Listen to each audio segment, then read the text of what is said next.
သာသနာတော်နှစ်2555ခုနှစ်ကောဇာတက္ကရာ1383ခုနှစ်တပေါင်းလပြည့်ကျော်9ရက်2011ခုနှစ်မတ်လ16ရက်မန္တလေးတိုင်းဒေသကြီးကျောင်းရောင်းမြို့နယ်သာသနာဗိမာန်အတွင်ဆင်ကျင်းပပြုလုပ်အပ်သည့်သာသနာရခိတအသင်းကြီးအထူးဓမ္မသဘင်အခမ်းအနားဝယ်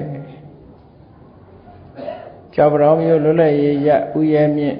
တော်ချောကိုမိသားစုနှင့်မြို့မှကွက်တိရကိုကျော်သူလင်မတိတာလင်မိသားစုတို့၏အမတဒါနဓမ္မဒါနအဖြစ်ဖြင့်ဟောကြားအပ်သောအောင်မြင်ကြီးပွားလူစွမ်းအားအပိုင်းလေးတရားဒေသနာတော်ဒီကနေ့ညဓမ္မသဘင်ခန္ဓာကိုရှေးဘုန်းတော်သခင်ရှင်တော်မြတ်ဖရာ၏မဟာကရုဏာဂုဏ်ကိုအာယုပြုခါတိကျူဖွဲ့ဆိုအပ်သောဝန္ဒနာပနာမအာတိတဂါထာကိုရွတ်ဆိုပူဇော်ခြင်းဖြင့်စတင်ကြရအောင်ယောကပကောတိဟိပိယပမေယံကာလံကရွန်တောတိဒုက္ခရာနိခေရံကတောလောကဟိတယနာထောနမောမာကာရုဏိကတတတ္တယောနာထောဝိနိယမြာစွာတတ္တဝါဤချမ်းသာစီပါလိုလားတောင်းတဂုံပေါင်းခါသဖြင့်နာထမြညာခြင်းရှင်တော်မြတ်ဖရာသည်ကပ္ပကောတိဟိပိဂရေကဘာအရေးအတွက်အသင်္ချာတို့ဖြင့်တော်လဲအဘေမေယံရေတွေ့တိုင်းတာဖော်ပြခြင်းငါမစွမ်းနိုင်ပါသောကာလလေးအသင်ချေသိမ့်နေကဘာရှိကြသောကာလပတ်လုံးလောကဟိတယတတ္တလောကဤအကျိုးစီးပွားအလုံးငါအတိဒုက္ခရာနိဥ္စာအသက်ချေလက်အင်္ဂါမေတ္တာကြီးမှသမိတာနှင့်တထာဇနိဆွန်ခြင်းကြီးဟုကျက်တိထဘွယ်ငါးသွဲအစုအလုံးခဲရင်တော်မူတို့ကိုကရွန်တော်ဘုရားဖြစ်ရန်ရည်တန်ကြိုးကုတ်အားထုတ်တော်မူရသည်ဖြစ်၍ခေရန်လက်ချေမျက်လုံးအသက်ဆုံးလည်းရဲ့နှလုံးစိတ်ဝံကိုယ်တော်ဤပင်မခြင်းတို့ကတောဘဝတဏ္ဍကျိန်ဖန်များစွာရောက်တော်မူခဲ့ရရှာလေပြီမဟာကရုဏီကတတတ္တဝါများယင်ဝေသားကဲ့သို့တနာချစ်ခင်မဟာကရုဏာရှင်ဖြစ်တော်မူသောတတနာတတဝိနည်းများစွာတတ္တဝါဤချမ်းသာစီးပွားလိုလားတောင်းတဂုံပေါင်းခါသဖြင့်နာထမြညာထိုးရှင်တော်မြတ်ဖရာအားဓမ္မောယုတိပြောင်းပြော့မှန်ကိုလျော်ဖြင့်ကြောယုကျိုးရှိခိုးခြင်းသည်အထုဘဝတုစင်စစ်မသွေဖြစ်ပါစေတည်း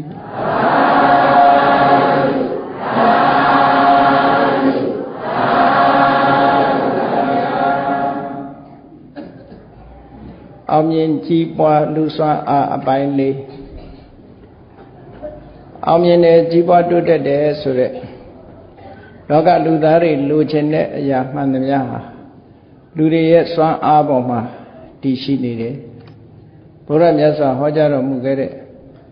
ပွင့်တော်မူလာတဲ့အခါမှာဘုရားမြတ်စွာဟောကြားတော်မူခဲ့တဲ့တရားဓမ္မတွေနာယူမှတ်သားပြီးတော့လူရဲ့စွမ်းအားတွေကိုအသုံးချပြီးတော့လောကီမှာကြီးပွားရေးတွေမကဘူးနောက်ဆုံးမှာတန်တရားဝကလွတ်နိုင်သည်ထိအောင်လူတွေရဲ့စွမ်းအားဟာတွေအလွန်မြင့်မားလာတကူအနေနဲ့လည်းပဲမြတ်စွာဘုရားသခင်ကိုရောမြတ်ဟောကြားတော်မူခဲ့တဲ့ကျင့်စဉ်အတိုင်းကျင့်ကြံကြိုးကိုအားထုတ်လိုက်တာနတ်တွေတဲ့တာလွန်တဲ့တကူဗြဟ္မာတွေတဲ့တာလွန်တဲ့တကူလူစွမ်းအားနဲ့ရရှိသွားနိုင်တယ်ပေါ့ဒါကြောင့်မြတ်စွာဘုရားကလူစွမ်းအားကိုသုံးချပြီးတော့လူတွေရဲ့တဏ္ဍာမှာကောင်းမှုတွေကိုအစဉ်စဉ်တိုးမြင့်မှုဟောကြားထားတဲ့ထင်ပဲနေ့စဉ်ပြုတဲ့ကုသိုလ်တွေထဲမှာဒါနကုသိုလ်ရှိတယ်သီလကုသိုလ်ရှိတယ်ဘာဝနာကုသိုလ်ရှိတယ်ဒါနကုသိုလ်သီလကုသိုလ်နဲ့လူပြည်နတ်ပြည်ဆိုတာရနိုင်တယ်သို့တော့ဗြဟ္မပြည်ကြတော့ဒါနကုသိုလ်သီလကုသိုလ်လေးနဲ့တည်းမရဘူးဘာဝနာကုသိုလ်ဆိုတာလုပ်ဖို့လုပ်ရတယ်ပေါ့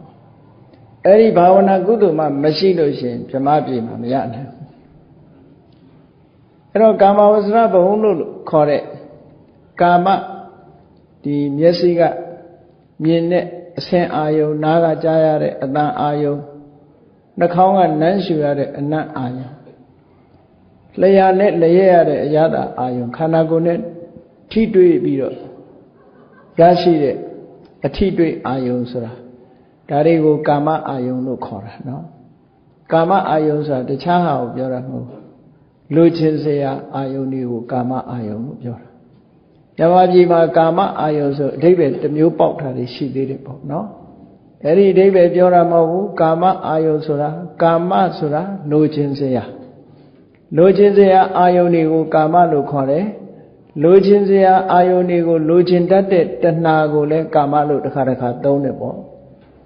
ကာမဒေါဇာယတိသောခေါ်လို့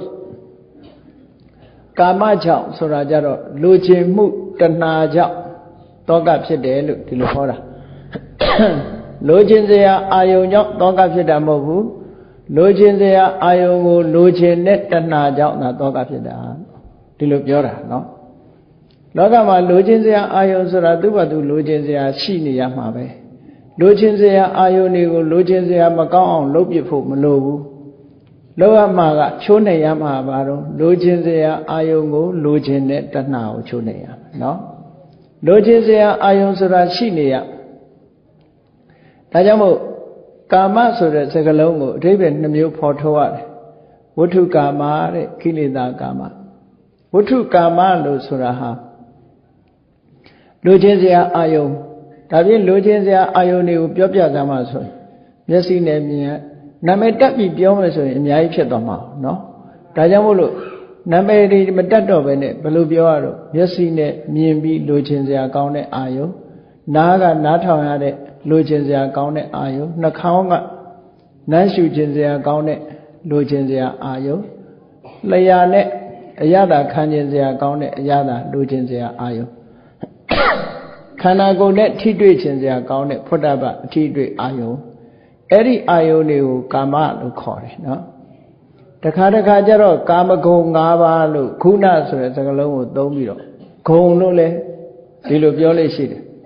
အဲ့ဒီခုနဆိုတဲ့စကားလုံးက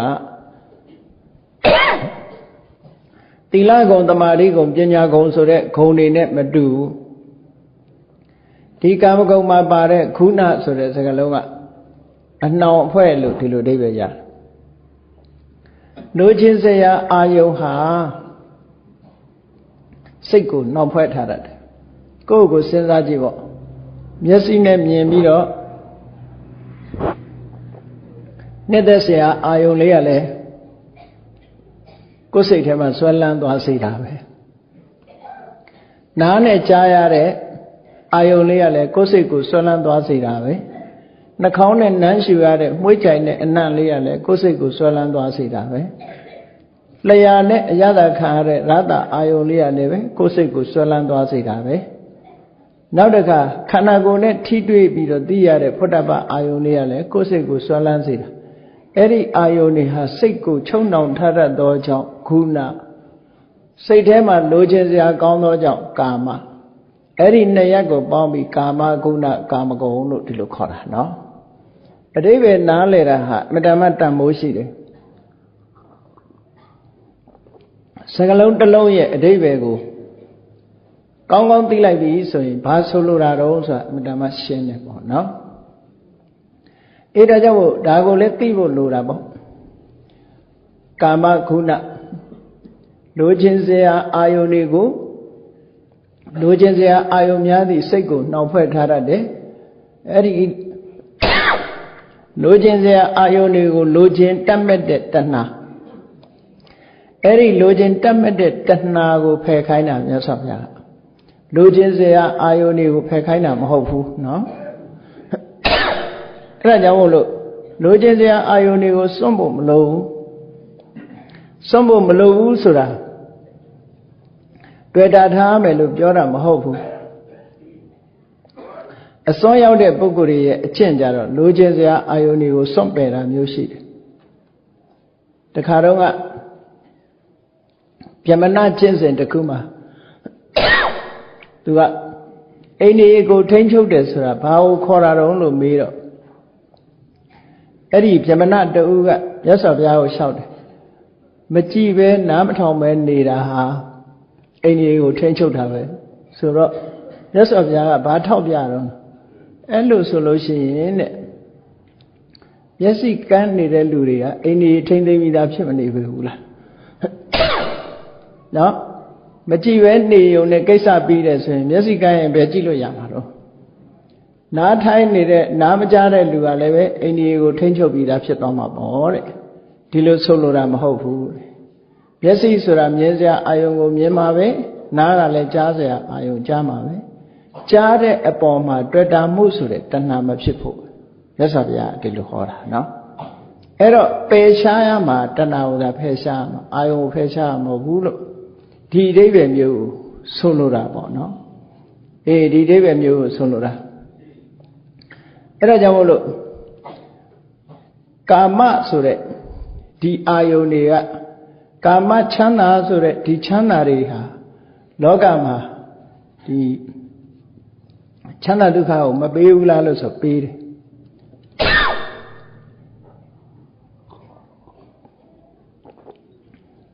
ကာမဒုက္ခလို့ပြောတဲ့အရာဟာမျက်စိကနှစ်သက်เสียအာယုံကိုကြည့်ပြီးတော့ချမ်းသာဒုက္ခခံစားတယ်နားကနားထောင်ပြီးတော့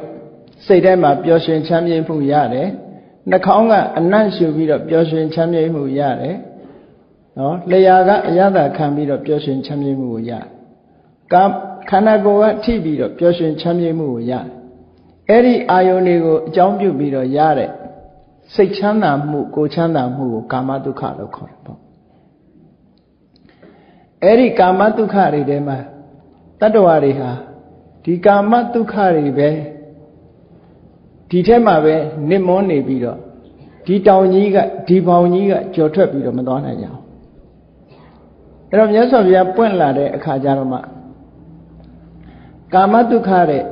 တာလွန်နဲ့ချမ်းသာဒုက္ခရှိသေးတယ်ဆိုတာထင်ထင်ရှားရှားသိလာကြအဲ့တော့ကာမဒုက္ခတဲ့ကြော်လွန်နဲ့ချမ်းသာဒုက္ခရဖို့ဆိုတဲ့အခါကျတော့ဒါနလေးနဲ့သီလလေးနဲ့မရတော့ဘူးဘာနဲ့သွားရတော့ဆိုဘာဝနာဆိုတာကိုကျင့်ရတယ်ဒီလိုဆိုလို့တာနော်တစ်ခုပြီးတစ်ခုတိုးမြင့်ပြီးတော့ကျင့်ဆောင်သွားတဲ့သဘောဘုရားဘာသာကျင့်စဉ်ကအဓမ္မပြည့်ပြည့်စုံတယ်အခြေခံကိုလည်းကျင့်လို့ရတယ်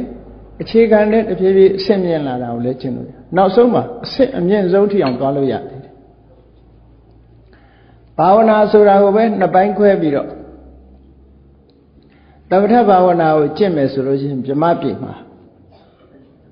ရောက်ရှိပြီးတော့တကောအဘိညာဉ်နေနဲ့အဲ့ဒီမှာပဲလမ်းဆုံးတယ်အဲ့ဒီသမထဘာဝနာကိုအခြေခံပြီးတော့ဝိပဿနာလမ်းကြောင်းဘက်ကိုဥလှည့်လိုက်မယ်ဆိုလို့ရှိရင်တော့တန်တရားဝဆင်းရဲကလွတ်ပြီးတော့နိဗ္ဗာန်ချမ်းသာကိုမျက်မှောက်ပြုနိုင်တယ်ဆိုတဲ့အဆင့်ထိရောက်အဲ့ဒီအဆင့်ကြတော့ဘယ်ဘာသာမှမမီတော့ဘူးမြတ်စွာဘုရားဟောတဲ့တရားနော်တခြားဘာသာတွေမှာဒါနရှိတယ်သီလရှိတယ်သမထဘာဝနာရှိတယ်သို့တော့ဝိပဿနာဘာဝနာမရှိဘူးတဲ့တခြားဘာသာတွေမှာမြတ်စွာဘုရားကိုယ်တိုင်ကိုကပြိဋိဘံသံဃာနီးမှာသုဘဒပြပိုက်ကြီးကိုပြောခဲ့တဲ့စကားလေးရှိတယ်နှစ်ပေါင်း52နှစ်သူတရားရှာပြီးတော့တရားဓမ္မတွေဟောပြောခဲ့တယ်နှစ်ပေါင်း52နှစ်အတွင်းမှာတဲ့ဝိပဿနာနည်းရဲ့တစိတ်တတိတတောင်ဟောပြောနိုင်တဲ့ပုဂ္ဂိုလ်မရှိဘူးလို့ဒီလိုဟောခဲ့မြတ်စွာဘုရားသာသနာကလွဲလို့ရှင်ဝိပဿနာဟောနိုင်တဲ့ပုဂ္ဂိုလ်မရှိဘူးဆိုလိုတာမဂ္ဂင်၈ပါးကိုမှန်မှန်ကန်ကန်ရှင်းပြပြီးမဂ္ဂင်၈ပါးအကျင့်နဲ့တဏှာဝဆင်းကလွတ်မြောက်ဖို့နိဗ္ဗာန်ဆိုတာဘယ်ဘာသာမှမရှိတဲ့အရာတစ်ခုပဲမြတ်စွာဘုရားပွင့်မှသိနိုင်တဲ့အရာအဲ့တော့နိဗ္ဗာန်ဆိုတာမြတ်စွာဘုရားပွင့်မှရတာမန်နဲ့မရနိုင်တဲ့အရာတစ်ခုပဲပေါ့ဘုရားမပွင့်လို့ရှိရင်ဒါနလုပ်ပြီးတော့လူဖြစ်ကြတယ်နတ်ဖြစ်ကြတယ်သီလဆောက်တည်ပြီးတော့လူဘဝရောက်ကြတယ်နတ်ဘဝရောက်ကြတယ်ကောင်းရသူတိတွေရောက်ကြတယ်တပ္ပတကျင့်စဉ်တွေကျင့်ပြီးတော့ဗြဟ္မာဖြစ်ကြတယ်ဟောဒီလိုအစ်စ်တွေကတော့ရှိတယ်ပေါ့သို့တော့ဒီတယ်ဘယ်သူမှမကြော်ဘူးဒီတယ်မကြော်နိုင်ဘူးဘာဝနာကျင့်စဉ်တောင်မှပဲဘု ះလောင်တောထွက်လာတဲ့အခါမှာမြတ်စွာဘုရားအလောင်းတော်ဟာ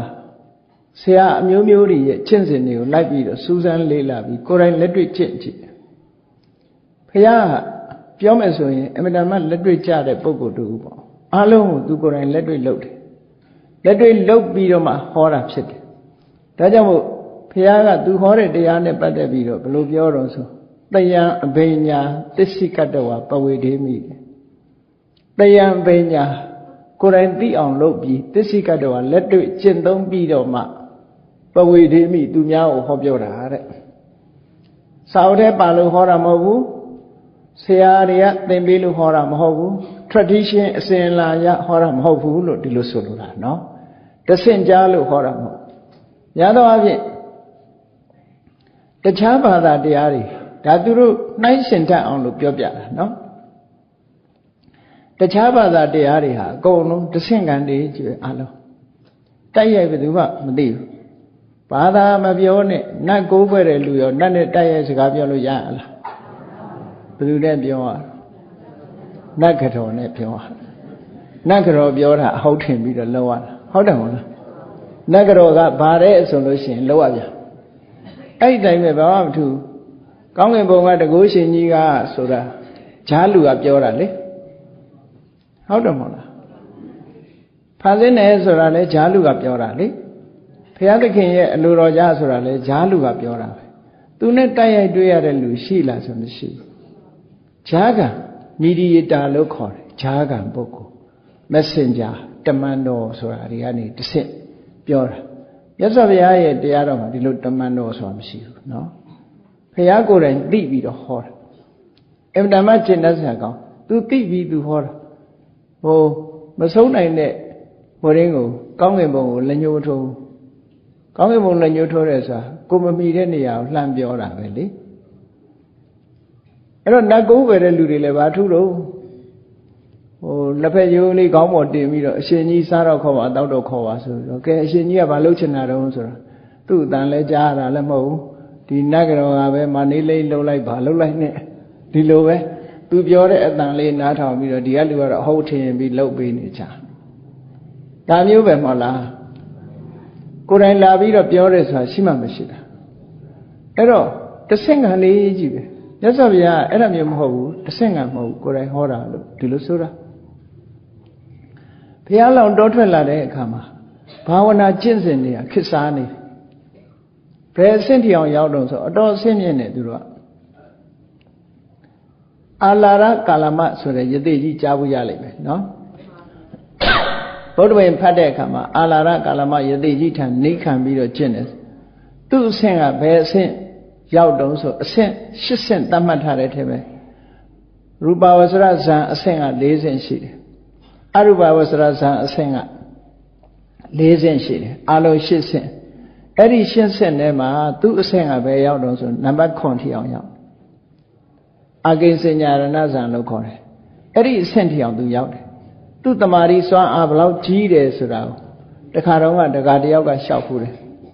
တမာရီစွမ်းအားဘလောက်ကြီးတယ်ဆိုတာအာလာရကာလမယသိကြီးကလှဲလန်းဘေးကတစ်ပင်အောက်မှာထိုင်နေတယ်ထိုင်ပြီးတော့အဲ့ဒီအာကိဉ္စညာရဏဇံလို့ခေါ်တဲ့တမာဘတ်ဝင်စားပြီးတော့နေတယ်ဇံဝင်စားနေတယ်အိပ်ပြောနေတာမဟုတ်ဘူးသူအသိစိတ်ရှိတယ်အဲ့ဒီလိုထိုင်နေတဲ့အချိန်မှာမြို့ထဲကသူထိုင်နေတဲ့တစ်ပင်သားလေးကပ်ပြီးတော့လှဲပေါင်း900နော်လှဲပေါင်း900ကပ်ပြီးတော့မောင်းသွားတာသူမသိလိုက်ဘူးတဲ့စဉ်းစားကြည့်နော်မသိလိုက်ဘူးဆိုတာအတန်လည်းမကြားလိုက်ဘူးဘာမှလည်းမမြင်လိုက်ဘူးသူအိတ်နာလားဆိုအိတ်နေတာမဟုတ်ဘူးတမာရီဘလောက်ကောင်းတယ်ဆိုတာစဉ်းစားကြည့်ပေါ့အနာနာလှဲသမားဆိုတာတူတူတိတ်တိတ်သွားရတဲ့လူမျိုးမဟုတ်ဘူးလေနွားကိုတစ်ဖက်ဖက်ရိုက်မယ်ဆဲမယ်ဆိုမယ်နဲ့ဒီလိုအော်ငေါက်ပြီးတော့လှဲမောင်းသွားတဲ့လှဲဟာတစ်စီးလည်းမကနှစ်စီးလည်းမက900သူနားလေးကကပ်ဖြတ်သွားတာသူမသိလိုက်ဘူးတကယ်မသိတာအိတ်နာလားဆိုအိတ်နာလည်းမဟုတ်ဘူးမေ့နာလားဆိုမေ့နာလည်းမဟုတ်ဘူးနော်တမာရီဝင်စားနေတာအဲ့ဒီလိုသူ့တမာရီကဘလောက်ကောင်းလို့ဆိုဒီလောက်ကြီးမားတဲ့အတန်တွေအနှောင့်အယှက်တွေအနာနာသွားတာတောင်မှပဲသူ့တမာရီရဲ့ဆွမ်းအားဟာမတန်ကြီးမားတယ်လို့ဒီလိုဆိုတာနော်အဲ့ဒီနီလန်းတွေကို အာလာရကာလမှာဟောနိုင်ခဲ့ဘုရားလောင်းဟာသူစီကနီးစနစ်ယူပြီးတော့ကျင့်ခဲ့ဘူးသေးတယ်သို့တော့ကျင့်မိမယ်လို့ဘုရားလောင်းကကိုယ်ပိုင်ဉာဏ်နဲ့စဉ်းကျင်စဉ်းစားကြည့်လိုက်တဲ့အခါအဲ့ဒီတမဘတ်ရလို့ဒီတမာတိစွမ်းအားနဲ့ဘယ်ရောက်တုံးဆိုအရူပဘုံကအာကာသနိစ္စရဏဘုံပဲရောက်မှာပဲကဘာပေါင်းမြောက်များစွာအသက်ရှိပြီးနောက်ဆုံးတန်တရားဥက္ကမလွတ်သေးဘူးဆိုတာဒီဟာသွားအောင်ပါနော်ဘုရားလောင်းရှာတာကဒီဆံကျင့်စဉ်တွေနဲ့ဗြဟ္မဘုံရောက်ဖို့လမ်းရှာတာမဟုတ်ဘူးသူရှာတာကဗြဟ္မဘုံနဲ့ကြော်ပြီးတဲ့အခါမှာတန်တရားဥက္ကအိုခြင်းနာခြင်းသေခြင်းဆိုတဲ့ဆင်းရဲဒုက္ခတွေကလွတ်မြောက်တဲ့နေရာကိုသူရှာတာအဲ့ဒါဟာဒီတဝထကျင့်စဉ်ကျင့်လို့ဗြဟ္မဘုံမှာလမ်းဆုံးတာပြန်မလာဘူးမဟုတ်ပြန်လာအောင်မှာတနေ့ကြတော့ဒါကြောင့်မို့ဒါလမ်းမဆုံးသေးဘူးသို့တော့အိန္ဒိယနိုင်ငံမှာထွန်းကားတဲ့ဘာသာတရားတွေအားလုံးဟာဗြဟ္မပြည်မှာလမ်းဆုံးတယ်သူတို့နော်ဗြဟ္မပြည်မှာလမ်းဆုံးတယ်အခုခေတ်ဘာသာတွေနဲ့အကုန်လုံးဗြဟ္မပြည်မှာလမ်းဆုံးတယ်မဟုတ်လားကောင်းကင်ဘုံ heaven ဆိုတာဗြဟ္မဘုံပြောတာပဲအဲ့ဒီမှာအားလုံးလမ်းဆုံးနေကြတယ်နော်ဘာခေါ်တော့ဆိုအခုခေတ်ဝါဒနဲ့ပြောရင်ထာဝရကောင်းကင်ဘုံဒီလိုဆိုလိုတာပေါ့အဲ့ဒီထာဝရကောင်းကင်ဘုံမှာပဲလမ်းဆုံးကြတာအဲ့တော့မြတ်စွာဘုရားရဲ့ဟောတဲ့တရားအရာကြအဲ့ဒီထာဝရကောင်းကင်ဘုံဆိုတာတတ္တဝါတွေရှိတယ်ထာဝရမဟုတ်ဘူးတဲ့ဒီနေ့ကြတော့သိမှာသို့တော့တက်တန်းအမတန်ရှည်သည့်အတွက်ကြောင့်မိတ်နေရအောင်ကဘာပေါင်းမြောင်များစွာနေပြီးတော့မိတ်နေလောက်အောင်ဖြစ်တယ်တခါတော့ကအောင်ကြီးရှိပါတယ်ကြားကြပါလိမ့်မယ်ဗကပြမဆိုတာလေဗကပြမကြီးကသူစီလာတဲ့လူတွေအားလုံးကိုဝယ်ကန်းလုပ်တယ်ဝယ်ကန်းလုပ်ပြီးတော့သူနေတဲ့ပုံဟာမအိုမနာမသိထာဝရဘုံကြီးလို့သူကိုယ်တိုင်ကကြွားခဲ့တာပြောခဲ့တာအဲ့လိုပြောခဲ့တာနော်အဲ့ဒီဗကပြမကြီးရဲ့အယူအဆတွေမှားယွင်းနေလို့မြတ်စွာဘုရားဘွားကနေလူပြည်မှာပျောက်ပြီးတော့အဲ့ဒီမှာဘွားကနေသွားပေါ်တာနော်ပြုတ်ခနဲ့ပျောက်ပြီးတော့ဘွားကနေဟိုမှာဖះသွားပေါ်တော့ဖះလည်းမြင်လိုက်ရောအဲ့တော့နတ်ပြည်တက်တဲ့ဆိုတာဒီပုံစံနဲ့တော့မတက်ရအောင်နေမိတရုပ်ဖန်ဆင်းရတယ်သူကဒီပဂတိခန္ဓာကိုမဟုတ်ဘူးဒါလည်းပဲအလွန်သဘာဝကြတယ်အခုအာဂတသူရဲကောင်းနေဆိုတာဒီဝန်းနဲ့သွားလို့မှမရတာလေအကာအကွယ်တွေလုတ်ပြီးမှကောင်းကင်ကိုသွားလို့ရတာပဲအဲ့တော့မြတ်စွာဘုရားသခင်ကိုရမြတ်လည်းသူခန္ဓာကိုနေမိတရုပ်ဖန်ဆင်းပြီးတော့ကောင်းကင်ကိုဘွားနဲ့ကြွသွားတာရောက်တော့ပကပြမကြီးကဘုရားလည်းတွေ့ရောဘာပြောတော့ဆိုသွားကတံဆိုတဲ့စကားလုံးကအင်္ဂလိပ်လို့ဆိုရင် welcome လို့ပြောတာပဲကြိုးဆိုပါတယ်ပေါ့အခုဒီသွားကတံဆိုတဲ့စကားကိုပဲသုံးတာလေဆွာဂတ်ဆိုတာအိန္ဒိယနိုင်ငံတွေဘာတွေမှာသုံးတဲ့စကားလုံးဆွာဂတ်ဆိုတာသွားကတကောင်းသောလာခြင်း welcome လို့ဆိုလိုတာနော်ထိုင်းမှာသုံးတဲ့စကားကသူ့အထိစဝတိခတ်ဆိုတာသူ့အထိဟောတုချမ်းသာပါစေလို့ပြောတာအဲ့တော့ဆွာဂတ်လို့ဆိုတဲ့သုံးတဲ့စကားလုံးဟာသွားကတပဲသွားကတဆိုတာအင်္ဂလိပ်လိုကောင်းသောလာခြင်းပဲကျိုးဆိုပါတယ်ပေါ့ကျိုးဆိုပါတယ်ဒီဘုံဟာမအိုမနာမသေးဖြစ်ပါတယ်အရှင်ကောရမရောက်လာတာကျိုးဆိုပါတယ်ပေါ့ဒီဘုံကြီးဟာထာဝရနေသထာဝရဘုံကြီးပါလို့ပကပြမဟာအဲ့လိုပြောတာအဲ့လိုပြောတော့မြတ်စွာဘုရားကအေးပကပြမကြီးဟာအဝိဇ္ဇာမှောင်နေရောက်နေရှာတာကိုဘာမှမသိပါလားမသိတာအမတန်မှဆိုးဝါးလာတယ်လို့မြတ်စွာဘုရားကအဲ့လိုပြောလိုက်တဲ့အခါကျတော့ဘေးကပြမတွေကဘာပြောတော့ဆိုအရှင်ကောရမအရှင်ယဟန်မပြောနဲ့ဒီပြမကြီးကကဘာကြီးကိုဖန်ဆင်းတဲ့ပုဂ္ဂိုလ်တဲ့နော်သူပြောတာအသာနာထောင်ပေါ့သူစကားလိုက်တဲ့သူပြောတာအသာနာထောင်သူ့ကိုမဆန့်ကျင်နဲ့ဆန့်ကျင်လို့ရှိရင်မဟာအဝိဇ္ဇိငရဲကြတတ်တယ်ဆိုတာလူစား6ရင်ကြောက်တယ်လေဖះလည်းအဲ့လိုပြမာတွေကဝင်6သေးတာဘယ်လို6နောက်ဆုံးကြတဲ့အခါကျတော့မြတ်စွာဘုရားကသူ့ကိုဘာပြောတော့ဆိုမင်းဒီဘုံရောက်လာတာဘာကြောင့်ရောက်တယ်ဘာကုသိုလ်တွေလုပ်ခဲ့တယ်ဆိုတာပြန်ပြောပြဘယ်ဘဝတုန်းကမလုပ်ခဲ့တယ်ဒီဘုံကိုဘယ်တော့မှရောက်လာတယ်နောက်ဘယ်တော့ချာမင်းသိမယ်သိပြီးရင်မင်းဘယ်သွားမယ်ဆိုတာတွေပါအကုန်ပြောတာနော်အဲ့ဒါကအမတန်မှရှည်လျားတဲ့ဒီကဘာချီပြီးတော့ကြာတဲ့တက်တန်းကိုပဲမြတ်စွာဘုရားက သူ့ရဲ့ဒီရှုပ်ဝက်ချက်တွေဆိုပါစို့အတိတ်ဘဝကရှုပ်ဝက်ချက်တွေအကုန်ပြန်ပြောပြတော့သူကအဲ့ဒါဖះကပြန်ပြောပြလိုက်တဲ့အခါကျသူလည်းမှတ်မိတော့သူလက်ခံသွားတယ်အဲ့ဒီမှာနော်အတိတ်ဘဝတုန်းကဖះနဲ့သူနဲ့ကဆရာတပည့်တော်ခဲ့သေးတာဟုတ်ရှိတုန်းကရသေးဖြစ်စဉ်တုန်းကသူကကုသိုလ်ကောင်းမှုတွေလုပ်ခဲ့တယ်တဲ့ဒီကန္တရခရီးထဲမှာတတ္တဝါတွေဒုက္ခရောက်နေတဲ့အခါမှာဒီရေမရှိတော့ဒုက္ခတွေရောက်နေတော့သူကယသိတကိုးကြီးတဲ့ယသိဖြစ်တယ်အဲ့တော့ဘာလုပ်တုံးဆိုတော့ခင်းကမြေကြီးကိုကန္တရဘက်ကိုစီးအောင်သူ့တကိုးနဲ့ဖန်ဆင်းပြီးတော့ခင်းကမြေကြီးကနေပြီးတော့ဥလှဲ့ပြီးတော့ကန္တရရေရှားတဲ့ဘက်ကိုမြစ်ကြောင်းကြီးတစ်ခုပေါ်သွားအောင်လုပ်ပြီးတော့ပေးလိုက်တော့ဟိုရေငတ်ပြီးတော့သေမဲ့တတ္တဝါတွေလူတွေမသေးတော့အဲ့ဒီကောင်းမှုကိုသူလုပ်ခဲ့အဲ့ဒါကိုဖះကဖော်ပြတာအဲ့ဒီတုန်းကလုပ်ခဲ့တယ်မဟုတ်လားပြန်စဉ်းစားစမ်းဆိုဟုတ်တယ်ငါလုပ်ခဲ့တယ်အဲ့ဒါလို့ပေါ်လာတာသူကုသိုလ်ကောင်းမှုတွေကိုပြန်ထုတ်ပြောပြပြီးတော့ဒီဘုံဟာတက်တန်းဘလောက်ပဲရှိတယ်ဆိုတာမြတ်စွာဘုရားထောက်ပြတာဗကားပြမကြီးကိုချွတ်တယ်ဆိုတာအဲ့ဒါပြောတာနော်ဗကားပြမကြီးနဲ့မြတ်စွာဘုရားနဲ့ဟာခုခေတ်စကားနဲ့ပြောရင်တော့ hide and seek ခေါ်တာပေါ့တူပုံနှံကစားဗြဟ္မာကြီးကတကိုးပြိုင်တာပေါ့မြတ်စွာဘုရားကသူကပုံပြမယ်တော့သူပဲရောက်နေတယ်ဆိုတာရှာပေါ့ hide and seek ခေါ်တာပေါ့နော်တယောက်ကပုံနေတယောက်ကတွေ့အောင်ရှာဆိုတော့မြတ်စွာဘုရားကကဲပုံဆိုဗြဟ္မာကြီးကရုပ်ပုံသေးသေးလေးဖန်ဆင်းပြီးပုံတာမြတ်စွာဘုရားမင်းဒီမဲ့ဆိုတာတောက်လျှောက်ပြောလို့ပြဘယ်နေရာမှ तू ပုံလို့မရအဲ့တော့ဘုရားက तू ပုံလို့မရတော့ तू ရှုံးတဲ့အခါကျတော့ငါပုံမယ်တဲ့ငါအလှဲ့တဲ့အဲ့ကြတော့မင်းရှာပြီတော့လို့ဆိုပြီးတော့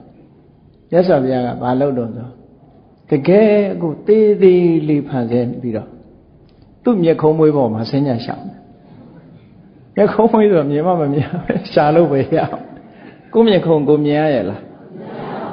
အဲ့ဒီမှာသေးသေးလေးဖန်ဆင်းပြီးတော့တောကြယဟန်ဂေါရမဟာပုံတယ်လို့ပြောတာ तू ပြန်သွားတာဖြစ်ချင်းဖြစ်မှာသူပြန်သွားတာဖြစ်တော့တယ်ပုံတာမဟုတ်တော့ဘူးဆိုပြီးတော့အထင်လွဲမှာဆိုလို့မြတ်စွာဘုရားဂါထာလေးတစ်ပုဒ်ရွတ်အတန်တော့ကြားရတယ်လူရှာမတွေ့ဘူးနော်အဲ့ဒါဟာဒီတကယ်အဲ့ဒီဇာလန်းကိုတကယ်ဖတ်ချင်တယ်ဆိုလို့ရှိရင်မူရင်းချမ်းမစ္စည်းမပဏ္ဏတာမှာပါတယ်နော်မစ္စည်းမပဏ္ဏတာမှာပါတယ်အဲ့ဒီမှာအဲ့ဒီတုတ်တံမှာသွားပြီးတော့ချီဒီစကားတွေအကုန်လုံးပါဖះကအဲ့ဒီတော့ဂါထာရွတ်တာဘာရွတ်တော့ဆိုဘဝေဝါဟံဗယံဒိဋ္ဌောဘဝံစဝိဘဝေတိနံဘဝနာဘိဝတိဂိဉ္စီနန္ဒိသနဥပါဟိတိဘဝမှာအပြည့်အနာစာတွေကိုသူရှာတွေ့တယ်တဲ့အပြည့်အနာစာတွေကြောက်ပြီးတော့ဘဝခင်းရနိဗ္ဗာန်ကိုသူမျှော်လင့်တယ်လို့နေရဖို့ရအတွက်ကြိုးစားအထုတ်တယ်လို့ဒီဂါထာလေးကိုရွတ်နေတာအဲ့တော့တချို့ကတော့ဖះရဲ့ကိုပြောက်ခါထာဆိုပြီးတော့အမေကိုပြောက်ချင်လို့အုံလေးခံပြီးတော့ရွတ်တယ်ဘယ်တော့မှမပြောက်ဘူးဖះကပြောက်တာတကိုးနဲ့ဒီခါထာရွတ်လို့ပြောက်တာမှမဟုတ်တာနော်ခါထာစိုက်တဲ့လူကလည်းပဲအဲ့ဒါအုံခံပြီးတော့ရွတ်တတ်သေးတယ်နော်အုံခံပြီးတော့ရွတ်တာတော့ဟုတ်ပါပြီအုံเจ้าကသိရဲ့လားမသိဘူးနော်မသိဘဲနဲ့ရွတ်ရင်ဒုက္ခရောက်မယ်ဒါမို့ကလေးတွေတခါတလေပြောရတယ်အင်ကြီးတွေဝတ်ထားတယ်နောက်ကအင်္ဂလိပ်စာတန်းတွေပါတယ်မင်းတို့ကောင်တွေဖတ်ထားရလားဒီနောက်ကအင်္ဂလိပ်စာတွေဘာတွေရေးထားမှမသိမောနဲ့အရောနော်ဘာရေးထားတာတော့မှမသိဘဲနဲ့သွားဝတ်လို့တခိုးလို့ရေးထားရင်မခက်ပေဘူးလားကိုကြော်ညာပြီးသားဖြစ်နေတယ်လေအဲ့တော့ဗမာပြည်မှာအဲ့လိုအင်္ဂလိပ်စာတန်းတွေနဲ့အင်ကြီးတွေဝတ်နေကြတယ်ဝတ်နေတဲ့ကလေးတွေတွေ့ရင်တော့အဲ့လိုပြောမင်းသိရလားမသိမဝတ်နဲ့တော့အဲ့လိုအဲ့ဒါမျိုးတွေကိုသွားပြီးတော့တွေ့တဲ့အခါကျပြောရတယ်အဲ့ဒီမှာအုံဆိုတာကိုဘုရားဘာသာတွေကမရွတ်တဲ့အရာတစ်ခုဖြစ်တယ်ဒါကတော့မူရင်းအုံကိုပြောတာနော်ကိုယ့်ဘက်ကိုအဓိပ္ပာယ်တစ်မျိုးနဲ့ရွတ်တာကိုပြောတာမဟုတ်ဘူးဒီမူရင်းအုံရဲ့အဓိပ္ပာယ်ကဘာတော့ဆိုအခရာ၃လုံးအရယ်ဥရယ်မရယ်အဲ့ဒီအအခရာရဲ့ဥအခရာရဲ့မအခရာရဲ့ဒီသုံးလုံးကိုတတန်နဲ့ထွက်အောင်ဆိုကြည့်အောင်ဟောအဥမအမြန်ကြီးဆိုအောင်ဒါလို့ဖြစ်တယ်မပါးစပ်ပိတ်လိုက်တယ်လေ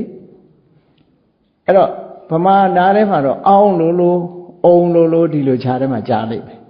နော် ဒါအိန္ဒိယဟိန္ဒူတွေရွတ်တဲ့စကားလုံးဘာကိုရည်ညွှန်းတာတော့ဆိုအကဗြဟ္မာရဲ့နောက်ဆုံးမရဲ့နောက်မှာအရှိအဲ့ဒီကအကိုဗြဟ္မာကိုရည်ညွှန်းပြီးတော့ဗိရှနုမြန်မာတွေကဗိတနိုးလို့ခေါ်တယ်ဗိတနိုးနတ်ကြီးသူတို့ဝါရနဲ့ဗိရှနုအဲ့ဒီကဥရှိဗံတိဝနတ်ကြီးရဲ့နောက်ကအခရာစလုံးကမအဆုံးနဲ့ရှိဗံလို့ခေါ်တယ်အဲ့ဒီကမအဲ့ဒီအာဥမသုံးလုံးကိုကြည့်ပြီးတော့ဗြဟ္မာရဲ့ဗိတနိုးရဲ့တိဝရဲ့ကိုးကွယ်တဲ့ဟိန္ဒူတွေရွတ်တာအဲ့ဒါနော်အဲ့တော့ဗုဒ္ဓဘာသာနဲ့မှမဆိုင်တာလေမဆိုင်မိမဲ့လို့အုံနေကြတာပဲဘာလို့အုံမှမသိဘူးတော့ဟိုမသိတာလှုပ်တာတော့မကောင်းဘူးပေါ့နော်သိမှပဲကောင်းတယ်တခါတလေကျတော့ဟိုမသိပဲလှုပ်ရင်တနည်းအားဖြင့်သိတဲ့လူနဲ့တွေ့ရှက်เสียကြီးပေါ့နော်ရှက်เสียကြီးဆိုပြောပြအောင်မယ်တခုဂျပန်နေဝင်လာပြီးတော့ပြန်ဆုတ်သွားတဲ့အခါကျတော့ဗမာပြည်မှာဒီမိန်လာခွဲအိုးဆိုတာစတီးနဲ့ဗာနဲ့ဒီလိုသုံးတာရှိမှမရှိသေးတာအဲ့တော့နော်ဂျပန်ခေတ်မှာအဲ့ဒီလိုအိုးတွေပါလာတယ်အဲ့ဒီအိုးတွေ့တဲ့အခါကျတော့တောကလူတွေပေါ့ကောက်ပြီးတော့ဟာကောင်းတယ်ဆွန်းထဲလို့ကောင်းတယ်ဆိုအဲ့ဒါသွားရောတကယ်နော်အဲ့တချို့ကတော့အဲ့ဒီအဖုံလေးလှတယ်ဆိုရေဘုံလောက်တာတကယ်ဖြစ်တာအဲ့ဒါတောရတွေမှာအဲ့ဒီမှာတကယ်ဖြစ်ခဲ့တာတွေပြောတာဘုန်းကြီးကအသက်ကြီးတော့ရှေ့မိနောက်မိခဲ့တယ်ဂျပန်ခေတ်မတိုင်ခင်ကမွေးတာဆိုတော့ဒါတွေအကုန်လုံးသိခဲ့တယ်ဟိုလူပြောဒီလူပြောနားထဲမှာမှတ်မိနေတာဒါတွေကအဲ့တော့ဒါမျိုးတွေကမသိပဲနဲ့သွားပြီးတော့အသုံးပြုရင်အတော်ဆိုးတဲ့ကိစ္စတွေပဲနော်အတော်ဆိုးတဲ့ကိစ္စတွေဘာသုံးတာတော့လို့ဆိုတာသိဖို့လိုအပ်တယ်ပေါ့အဲ့တော့အခုလည်းအတူတူပဲအုံဆိုတာဘယ်လိုအဓိပ္ပာယ်ရှိတာတော့မရွတ်ခင်ကမေးဖို့ကောင်းသေးတာပေါ့မသိပဲနဲ့ရမ်းအုံနေလို့ရှိရင်တော့အဲ့ဒါအဓိပ္ပာယ်မရှိရရောက်သွားတာပေါ့ကိုးကွယ်တာကတခြားရွတ်နေတာကတခြားဆိုတော့လို့စွမ်းမလို့မစွမ်းနိုင်ဘူးနော်တို့တော့တိုက်ဆိုင်သွားတဲ့အခါလူကစွမ်းတယ်လို့ထင်တာပဲလောကတိုက်ဆိုင်မှုဆိုတာအများကြီးရှိတယ်ချက်နဲ့မှပေးတာတော့မှကဏ္ဍဒါပဲရှိတာလေ1 2 3 4 9ပဲရှိတာပဲလေအဲ့ဒီဟာတခုတိုက်သွားရတယ်လေဒီပိဋကတ်ထဲမှာဟောခဲလေးငယ်လုံးလောက်ပြစ်ထည့်လိုက်တယောက်ယောက်တော့မှန်မှာပဲပေါ့နော်လွဲတဲ့လူတွေကအများကြီးသို့သောမှန်တဲ့လူကပြောလိုက်ပဲသူကြော်ညာတာနဲ့ဟုတ်ဖြစ်ကုန်လောကကြီးမှာတိုက်ဆိုင်မှုလေးတွေနဲ့အလွမ်းတည်နေကြတာတွေကအများကြီးတကယ်ဖြစ်တာမဟုတ်ဘဲနဲ့လေတိုက်ဆိုင်သွားတာလေဒါကြောင့်မို့လို့အတိညာဆိုတာအမှန်တမ်းအရေးကြီးတယ်ကြည့်ခုနတော့ကဘာဝနာကျင့်စဉ်တစ်ခုကျင့်နော်ဗြဟ္မာတွေအဲ့ဒီဗြဟ္မာတဲ့စွန့်သွားအောင်မြတ်စွာဘုရားရဲ့ဒီခုတမာရီကျင့်စဉ်ကပိုးပြီးတော့ထက်ထက်မြက်မြက်ဖြစ်သွားတယ်ပေါ့ဒါကြောင့်မို့လို့လူစွမ်းအားဆိုတာနော်ဗြဟ္မာတွေတဲ့လေတာတယ်လို့ဒီလိုပြောလို့ရတယ်ပေါ့ကဲကောင်းပြီဘုန်းကြီးတို့တွေအခုမင်္ဂလာကျင့်စဉ်အနေနဲ့အောင်မြင်ကြီးပွားဖို့ရအတွက်ကျင့်လိုက်တဲ့အခါမှာတာမန်ပုဂ္ဂိုလ်တွေဒီလူဘဝမှာပေါင်းသင်းဆက်ဆံရေးကနေစပြီးတော့နောက်ဆုံးမှာပညာရက်တွေသင်သွားသည့်အထိနော်လူဘဝမှာအောင်မြင်ကြီးပွားမှုတွေရတယ်လူဘဝမှာပြည့်ပြည့်စုံတဲ့အောင်မြင်ကြီးပွားမှုရပြီဆိုတဲ့အခါတရားရှာခြင်းပြီနော်လူဆိုတာစီးပွားရေးတွေအကုန်ပြီးပြီတရားရှာခြင်း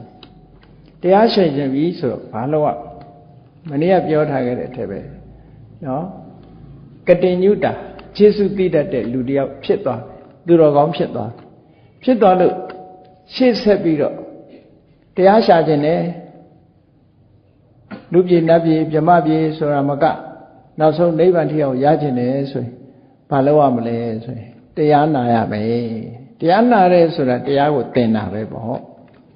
ဓမ္မတဝနာတရားနာရဲဆိုတဲ့နေရာမှာနားထောင်ရုံတက်မဟုတ်ဘူးသူက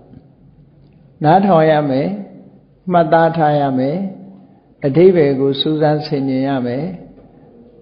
အဓိပ္ပာယ်ကိုသိရှိနားလည်ပြီးတော့လိုက်နာကျင့်သုံးရမယ်အဲ့ဒီ၅ခုမှပြည့်စုံတယ်တရားနာခြင်းရဲ့အဓိပ္ပာယ်အဲ့ဒီထိအောင်သွားရမယ်နော်အဲ့တော့တရားနာတာကဓမ္မတဝနာတရားနာပြီးတော့မှတ်ထားတာကနော်ဓာရဏတရားကိုမှတ်ထားတာမှတ်ထားပြီးဘာလုပ်ရမလို့အထုပပရိက္ခရာအ내အဓိပ္ပာယ်ကိုစူးစမ်းဆင်ခြင်တယ်အထုပပရိက္ခာအ내အဓိပ္ပာယ်ကိုစူးစမ်းဆင်ခြင်မှုပြုရမယ်내အဓိပ္ပာယ်စူးစမ်းဆင်ခြင်ပြီးတဲ့အခါကျတော့အ내အဓိပ္ပာယ်ကိုသိရှိနားလည်ရမယ်ထိုးရင်သိရှိရသိပြီးတဲ့အခါမှာအဲ့ဒီအတိုင်းလိုက်နာကျင့်သုံးရမယ်အောင်မြင်အောင်လုပ်ရမယ်ဒီအဆင့်၅ဆင့်လုံးမှပြည့်စုံတယ်အနုဝဆိုရင်လမ်းခုလတ်ပဲနော်လမ်းခုလတ်တဲ့ညနေတဲ့သဘောပဲအေးဒါကြောင့်မို့လို့ကာလေနဓမ္မတဝနာတင်းတင်းတယောက်ပတ်တဲ့အချိန်မှာတရားနာပြီးရည်ရွယ်ချက်ကလူလောကစီးပွားရှာဖို့ကြီးပွားတိုးတက်ဖို့တွေမကဘူးတန်လျာဝကလွတ်ဖို့တရားဓမ္မကိုရှာဖွေဖို့ဆိုတဲ့အဆင့်ထိအောင်ရောက်လာပြီဆိုလို့ရှိရင်တော့အဲ့တော့တရားဓမ္မကိုနာရမယ်နာပြီးတဲ့အခါမှာစူးစမ်းဆောင်းထားရမယ်ဆောင်းထားပြီးတော့အ내အဓိပ္ပာယ်ကိုစဉ်းစားဆင်ခြင်ရမယ်ဟုတ်တယ်မဟုတ်ဘူးနော်စဉ်းစားဆင်ခြင်ပြီးတဲ့အခါမှာအသိဉာဏ်နဲ့သိအောင်လုပ်ပြီးတော့ဆင်ခြင်ခြင်းတဲ့အခါအဖြေထွက်လာလိမ့်မယ်ထွက်လာပြီးတဲ့အခါမှာလက်တွေ့ကျင့်သုံးရအဲ့ဒါကိုလက်တွေ့ကျင့်သုံးတာကိုဓမ္မာနုဓမ္မပฏิပတ်တိလို့ခေါ်တယ်ဓမ္မဆိုတာမတရားဖို့တရားနိဗ္ဗာန်ကိုဓမ္မလို့ခေါ်တယ်အနုဓမ္မဆိုတာဓမ္မာနုဓမ္မနော်ဓမ္မအနုဓမ္မဒီလိုပုတ်ဖြတ်တာဓမ္မဆိုတဲ့လောကုတ္တရာတရားနဲ့လျော်တဲ့အနုဓမ္မကိုကျင့်ရအနုဓမ္မကျင့်ဆိုတာဘာတော့သီလကိုကျင့်တယ်သမာဓိကိုကျင့်တယ်ပညာကိုကျင့်ဒါကိုဆိုလိုတယ်နော်သီလသမာဓိပညာဆိုတာဘာတော့မဂ္ဂင်၈ပါးပဲပေါင်းလိုက်တဲ့အခါကျတော့လက်တွေ့ကျင့်သုံးရမှာတပည့်တော်တို့ဘာလုပ်ရမှာတော့ဆိုဒါပဲလုပ်ရမှာသူကနံပါတ်1ကသီလနံပါတ်2ကသမာဓိနံပါတ်3ကပညာဒီ၃ခုဒီကျင့်စဉ်မဂ္ဂင်၈ပါးကျင့်စဉ်ကိုကျင့်ကြံကြိုးကိုအားထုတ်တာတဲ့အဲ့ဒါကိုဓမ္မနုဓမ္မပฏิပတ်လို့ခေါ်တယ်အဲ့ဒါလို့မကျင့်မဲနဲ့ကျင့်တယ်ဆိုတာတိုးတက်လာအောင်လုပ်ခြင်းပဲပေါ့အဲ့ဒါလို့မကျင့်မဲနဲ့ဘာမှရလာမှာမဟုတ်ဘူးအဲ့တော့ကျင့်ဖို့ရအတွက်ကျင့်ပြီဆိုတဲ့အခါမှာဘာလို့တော့လို့ဆိုတော့ခန္တီသိခံမှုကလို့များသောအားဖြင့်လူတွေကသိတာအေးဆဲရင်ပြန်မဆဲနဲ့ကိုလာစားရင်ပြန်မပြောနဲ့သိခံအဲ့ဒီသိခံလေးပဲသိတာတရားကျင့်တဲ့သိခံဆိုတာအဲ့ဒီတဲ့ပို့တယ်နော်အဲ့ဒါတွေကအပေါ်ယံလေးတရားကျင့်လို့သိခံဆိုတာကဘာတော့ဆိုလို့ရှိရင်တရားထိုင်တဲ့အခါမှာနော်ဟိုနာကျင်ကြိုက်ခဲတာတွေတွေ့မယ်ဒါတွေသိခံဇာတိဥရုဒံသိခံရမယ်ဆာလောင်တာသိခံရမယ်အကုန်လုံးသိခံဥပုသ်ဆောင်တယ်ဆိုတာကြည့်လေညနေဗိုက်စာနေလည်းပဲသိခံအောင်သိမခံရင်အဲ့ဒါဥပုသ်ကျိုးမှာပေါ့အဲ့တော့ကုသိုလ်ကောင်းမှုတစ်ခုလုပ်တယ်ဆိုတာသိခံအခုတရားနာရတယ်ဆိုမညောင်းဘူးလားညောင်းတယ်သိခံမှအသိဉာဏ်ရမှာကိုအဲ့ဒါသိခံတယ်ဆိုရယ်ခန္တီဟာအမှန်တမ်းကျက်ပြအဓိဝါဒနာခန္တီလို့ခေါ်တယ်ကိုမကြိုက်တဲ့အခြေအနေတစ်ခုဖြစ်ပေါ်နေတာကိုစိတ်ကလိုက်ပြီးတော့မကြေမနပ်ကြီးဖြစ်မနေပဲနဲ့သူ့ကိုဂရုမစိုက်ပဲနဲ့ဆက်လက်ပြီးတော့နေနိုင်တာကိုသိခံတယ်လို့ခေါ်တာနော်သိခံတယ်လို့ခေါ်တယ်ဒါမှမဟုတ်သိခံခြင်းရဲ့အဓိပ္ပာယ်ကိုတိတိကျကျဖွင့်ပြပါလို့ဆိုရင်ခန္တိဆိုတဲ့စကားလုံးရဲ့အဓိပ္ပာယ်ကိုပြောမယ်ဆိုလို့ရှိရင်ခန္တိဆိုတာစွမ်းရည်တတ္တိ ability နော် ability လူတွေရဲ့စိတ်စွမ်းအားတစ်မျိုးကိုခန္တီလို့ခေါ်တယ်ဘယ်လိုစိတ်စွမ်းအားတုံးလို့ဆိုရင်ဆန့်ကျင်ဘက်တွေဂျုံတွေ့လာတဲ့အခါမှာပင်ကိုယ်စိတ်နေစိတ်ထားတွေပြက်ပြားမသွားအောင်ထိန်းနိုင်တဲ့စွမ်းရည်တတ္တိကိုခန္တီလို့ခေါ်တယ်ကဲဆိုတော့ဥပမာလေးတစ်ခုပြောရမယ်လူဟာဒီတိုင်းနေဟန်ကြချင်းလေးရလာကြိုက်တယ်နားတယ်ရားတယ်နော်နားတယ်ရားတယ်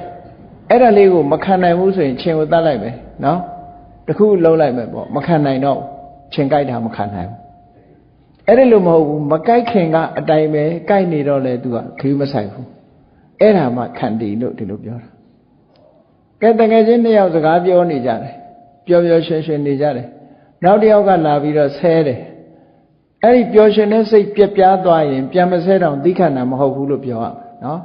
ပျော်ရွှင်တဲ့စိတ်မပြတ်အောင်ထိမ့်သိမ်းထားနိုင်မှသိခံတယ်လို့ဒီလိုအဓိပ္ပာယ်ရတယ်အဲ နောက်ပိုင်းကျတော့ခန္တီကပုံပြက်လာတဲ့အခါကျတော့ဘယ်လိုပြောတော့ဆိုခန္တီစမနိုင်လို့သိခံရခြင်းဒီလည်းကောင်းဆိုအတိတ်ပဲအဲ့လိုဖွင့်လာကြနော်မနိုင်တော့အောင်ဤသိခံရတာယင်ထဲကတော့ဘလောင်ဆူနေတာနော်အန်ကျိတ်နေတာလူကမသိဘူးအဲ့ဒါကိုအန်ကျိတ်တာကိုလည်းသိခံတယ်လို့ထင်နေတယ်မဟုတ်ဘူးပင်ကိုယ်စိတ်ကိုပြောင်းမသွားမှခန္တီအဲ့တော့ဒီခန္တီဆိုတဲ့ဟာအမှန်တမ်းအရေးကြီးတယ်တရားအားထုတ်ပြီးဆိုရင်ခန္တီရှိရမယ်သူကသိခံနိုင်စွမ်းရှိရသိခံနိုင်စွမ်းမရှိရင်တရားတို့မရနိုင်ဘူးတဲ့ဒါကြောင့်မို့လို့ခန္တီရှိရမယ်သိခံနိုင်မှုရှိလာတဲ့ပုဂ္ဂိုလ်တယောက်ဟာတခါတည်းဟန်လူဆိုတာမာနအမတန်မှကြီးတယ်နော်မာနအမတန်မှကြီးတယ်ကိုယ့်ကိုတယောက်ယောက်ကနေပြီးတော့မေတ္တာရှိလို့တတိပေးလည်းပဲလက်မခံရှာမရှိနဲ့ငါသိတယ်နော်ရှာမရှိနဲ့ကအရင်လာတာပဲဟုတ်အဲ့တော့ဓမ္မာနလို့ခေါ်တာပဲပေါ့ဘယ်သူပြောတာမှမခံဘူးဘယ်သူပြောတာမှကိုယ်လာဆရာမလုံးနဲ့ပေါ့နော်ကိုယ်ဆရာလာမလုံးနဲ့ဆိုတာအဲ့ဒီဟာမျိုးကိုဒေါဝဆတ္တတာလို့ခေါ်တယ်အပြောခက်တဲ့အဲ့တော့အဲ့ဒါလို့မဖြစ်ရဘူးတဲ့သောဝဆတ္တတာပြောလို့ဆိုလို့လွယ်တဲ့ပုဂ္ဂိုလ်ဖြစ်ရမယ်ဘာပြောနော်ပြောတာကိုလက်ခံပြီးတော့ကိုယ့်ကိုစဉ်းစားဉာဏ်နဲ့ကျင့်သုံးတဲ့ပုဂ္ဂိုလ်ဖြစ်ရမယ်အဲ့ဒါလို့ဆိုလို့တာသောဝဆတ္တတာဆိုတာအမတန်မှပြောလို့ဆိုလို့လွယ်တယ်ဟုတ်မဟုတ်ရှင်ရာဟုလာလေးဟာဖရာရဲ့သားတော်လို့ဆိုပေမဲ့လို့မာနအမတန်ကင်းတယ်မြတ်စွာဘုရားကဆုံးမထားတာအမြဲတမ်းရှင်ရာဟုလာကိုယဟန်တွေကစကြတာပြောင်ကြတာပုထုဇဉ်ယဟန်တွေဆိုတာနည်းနည်းအစအပြောင်လေးတော့ရှိတတ်တယ်ပေါ့ရှင်ရာဟုလာကိုဘယ်လိုစကြတော့ဆိုရှင်ရာဟုလာသွားတဲ့လမ်းကိုတပြက်စီးကိုလမ်းပေါ်ပစ်ထားပြီးတော့ရှင်ရာဟုလာသွားတဲ့ကလာတဲ့အခါကျပြောကြတယ်ဒီတပြက်စီးဘယ်သူပစ်ထားတာတော့ဟဲ့ဆိုဒီနာတော့ရာဟုလာသွားတာပဲသူနေမှာပေါ့တမင်စတာနော်သူနေမှာလို့ဆိုတဲ့အခါကျတော့ရာဟုလာလည်းကြားရောအရှင်ဘုရားတို့တပည့်တော်တိမ့်သွားပါမယ်နောက်မဖြစ်စေရပါဘူးနဲ့ပြောတာသူမဟုတ်ဘူးလို့မပြောအဲ့ဒါမျိုးကိုသောဝဆတ္တတာလို့ခေါ်တယ်ရှင်ရာဟုလာဘလောက်တူခိုးစရာကောင်းလို့ဆိုမနေ့အိယာထားတယ်ဆိုလို့ရှိရင်တဲပုံလေးနာသွားပြီးတော့တဲကိုလက်တဆုပ်နဲ့ကျုံပြီးတော့ဒီကနေ့ငါ့ကိုဆုံးသွားတဲ့လူတွေဟောလို့တဲပွင့်လောက်များပါစေငါ့ကိုတတိပေးမဲ့ပုဂ္ဂိုလ်တွေတဲပွင့်လောက်များပါစေလို့နေ့တိုင်းသူကအထိတ်ထန်တယ်လို့ပြောတယ်အဲ့တော့ပြောမဲ့လူတွေကိုတိတ်လိုချင်တယ်နော်တတိပေးမဲ့ပုဂ္ဂိုလ်တွေကိုတိတ်လိုချင်တယ်အဲ့ဒီပုဂ္ဂိုလ်မျိုးကိုသောဝဆတ္တတာလို့ခေါ်တယ်များသောအားဖြင့်လူတွေကမာနနဲ့ခံပြီးတော့လာမပြောနဲ့ဆရာမလုံးနဲ့ဆိုတာလေဒီခါဈာနဲ့တကူအကျင့်ကြတာတောင်ပြောသေးတယ်မဟုတ်လားလာမပြောနဲ့ကုမုဒ္ဒရာဖတ်ပြီးသားဆိုတာနော်အဲ့တော့အပြောကိုမခံဘူးခုခေတ်ကလာမပြောနဲ့အဲ့ဒါမျိုးလေသောဝဆတ္တတာဆိုတာအမှန်တမ်းအရေးကြီးတယ်အဲ့လိုကြတော့ကိုယ့်ကိုတတိပေးမဲ့ပုဂ္ဂိုလ်တွေဟာအမှန်တမ်းပေါ်ပြီးတော့ပြောလို့ဆိုလို့လွယ်တယ်ဆိုပြီးတော့အားလုံးကမေတ္တာတက်ရောက်ကြတယ်ပေါ့ဒါကြောင့်မို့သိခံရမယ်ပြောလွယ်တဲ့ပုဂ္ဂိုလ်ဖြစ်ရမယ်ဟောနောက်တစ်ခုကတမနာနိစ္စဓတနာအကျင့်ကောင်းပြီးတော့ငြိမ်းချမ်းတဲ့ပုဂ္ဂိုလ်တွေကိုတွေ့တယ်ဆိုစိတ်အားအမှန်တမ်းတိုးတက်เสียရှိတယ်ပေါ့သူတို့ဖူးတွေးလိုက်တဲ့အခါမှာကိုယ်စိတ်အင်အားတွေအမှန်အများကြီးရတယ်မတူဘူးတခါကျတော့ကိုကြီးညိုလေးစားတဲ့ဆရာတော်တွေတမန်တော်တွေသွားပြီးတော့တွေးလိုက်ရတဲ့အခါမှာစိတ်ဓာတ်အင်အားတွေအများကြီးတက်လာတယ်ပေါ့ကုသိုလ်ကောင်းမှုလုပ်ချင်တဲ့စိတ်တွေတက်လာဒါကြောင့်မို့လို့ရမယံခါသွားပြီးတော့ဖူးတွေ့ရတယ်မြတ်စွာဘုရားလက်ထက်တုန်းကနကုလပိဋကဒကာကြီးဆိုတာကြောင်းသွားပြီးအမြဲတမ်းရှင်သာရိပုတ္တရာတို့ယဟန္တာတွေနဲ့သွားတွေ့တယ်ဆုံတယ်တရားနာတယ်မေးမသိတာမေးတယ်မြန်းတယ်ဟောသူတို့မှစိတ်ဆွမ်းအားတွေအများကြီးတက်တာနော်အများကြီးတက်တယ်အဲ့ဒါလို့စိတ်ဆွမ်းအားတွေတက်မသိတာတွေသိမရှင်းတာတွေရှင်းလာအောင်တမနာနိစ္စဓတနာယဟန်တော်တွေကိုဖူးတွေ့တယ်ဆိုတာအဲ့ဒီအထိပ္ပယ်နဲ့ပြောတာနောက်တစ်ခုဓမ္မတာကိစ္စကိုမသိတာကိုမေးတယ်သူများကိုသိတာကိုသူများကိုပြောပြတယ်ဆွေးနွေးတယ်အတူတကွတရားစကားပြောတယ်ဆိုဒါတွေကအသိဉာဏ်တိုးတက်ခြင်းရဲ့အကြောင်းတရားတွေကိုစီးပူးအားထုတ်တယ်လို့ဒီလိုပြောတာအဲ့တော့တန်တရားဝကကျွတ်ချင်လာပြီဆိုတဲ့အခါမှာဒီအခြေခံတွေမလုပ်လို့မရဘူးတဲ့ဒီအခြေခံတွေလောက်ရ အဲ့ဒါလို့လုတ်ပြီးတဲ့အခါကျတော့ဒီတဲ့အစင်မြင့်ကျင့်ပြီဆိုတဲ့အခါတပလို့ဆိုတာကိုယ့်ကိုမျက်စိကနေပြီးဒီအကုသိုလ်မျက်စိကမြင်ပြီးတော့လောဘမဖြစ်အောင်ဒေါသမဖြစ်အောင်နားကကြားပြီးတော့လောဘမဖြစ်အောင်ဒေါသမဖြစ်အောင်အကုသိုလ်တွေကိုထိမ့်ချုပ်နိုင်တဲ့အကျင့်တစ်မျိုးအကျင့်ဒါကိုအိန္ဒြေကိုထိမ့်ချုပ်တယ်လို့ခေါ်တယ်အဲ့လိုထိမ့်ချုပ်တဲ့အကျင့်ကိုတပအကျင့်လို့ခေါ်တယ်အဲ့ဒီကနေနောက်ဗြဟ္မစရိယဆိုရယ်မဂ္ဂင်၈ပါးအကျင့်ကိုကျင့်တဲ့အခါကျတော့ဘာတွေ့တယ်ဆိုအမှန်ကိုတွေ့တယ်တပောစဗြဟ္မစရိယင်စအမှန်တွေ့တယ်ဆိုတာအရိယသစ္စာနာထသနာဆို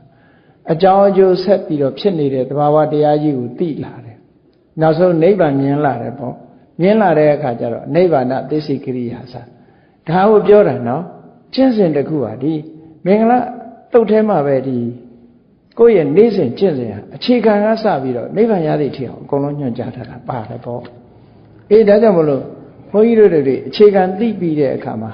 နိဗ္ဗာန်ရဖို့အကျင့်ကိုကျင့်ကြင်ပြီဆိုလို့ရှိရင်ဘာကစရမလို့ဆိုလို့ရှိရင်တရားနာတာကစ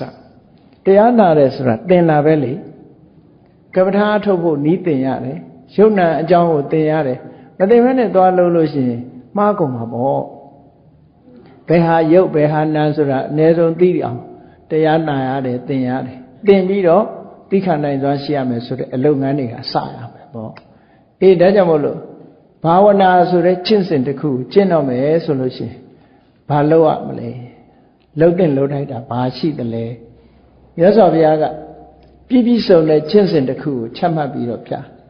ဖះမပွင့်ခင်တုန်းကကျင့်စဉ်တွေကတမထကျင့်စဉ်တစ်မျိုးကဘယ်လိုရှိတာတုံးလို့ဆိုဖះမပွင့်ခင်တော့ကျင့်စဉ်တစ်ခုကစပြောရမယ်ဆိုလို့ရှိရင်သူကလောကလူသားတွေဟာနေ့စဉ်နဲ့အမျှခံစားပြီးတော့တွေ့ကြုံခံစားနေရတဲ့ဒုက္ခကာမဒုက္ခလို့ခေါ်တယ်ခုနပြောတဲ့ကာမချမ်းသာတွေအဲ့ဒီကာမဒုက္ခတဲ့တာလွန်တဲ့ချမ်းသာရှိသလားလို့ဆိုရှိတယ်အဲ့ဒီကာမချမ်းသာကိုမီလဒုက္ခတဲ့မစင်လို့ယွန်စရာကောင်းတဲ့ချမ်းသာမျိုးပါတဲ့အရိယာသူတော်စင်တွေဘက်ကကြည့်ရင်အိုးမစင်လို့ယွန်စရာကောင်းတဲ့အောက်တန်းကြတဲ့ချမ်းသာမျိုးဓမ္မစကြာမှာဟောထားတယ်မဟုတ်လားဟိနောကမ္မောပောထုဇဏိကောအနာရိယောအနတ္ထတံဟိတောဆိုကြည့်ဟိနောအောက်တန်းကြတယ်တဲ့ဒီကာမဒုက္ခဆိုတာအမှန်တမ်းအောက်တန်းကြ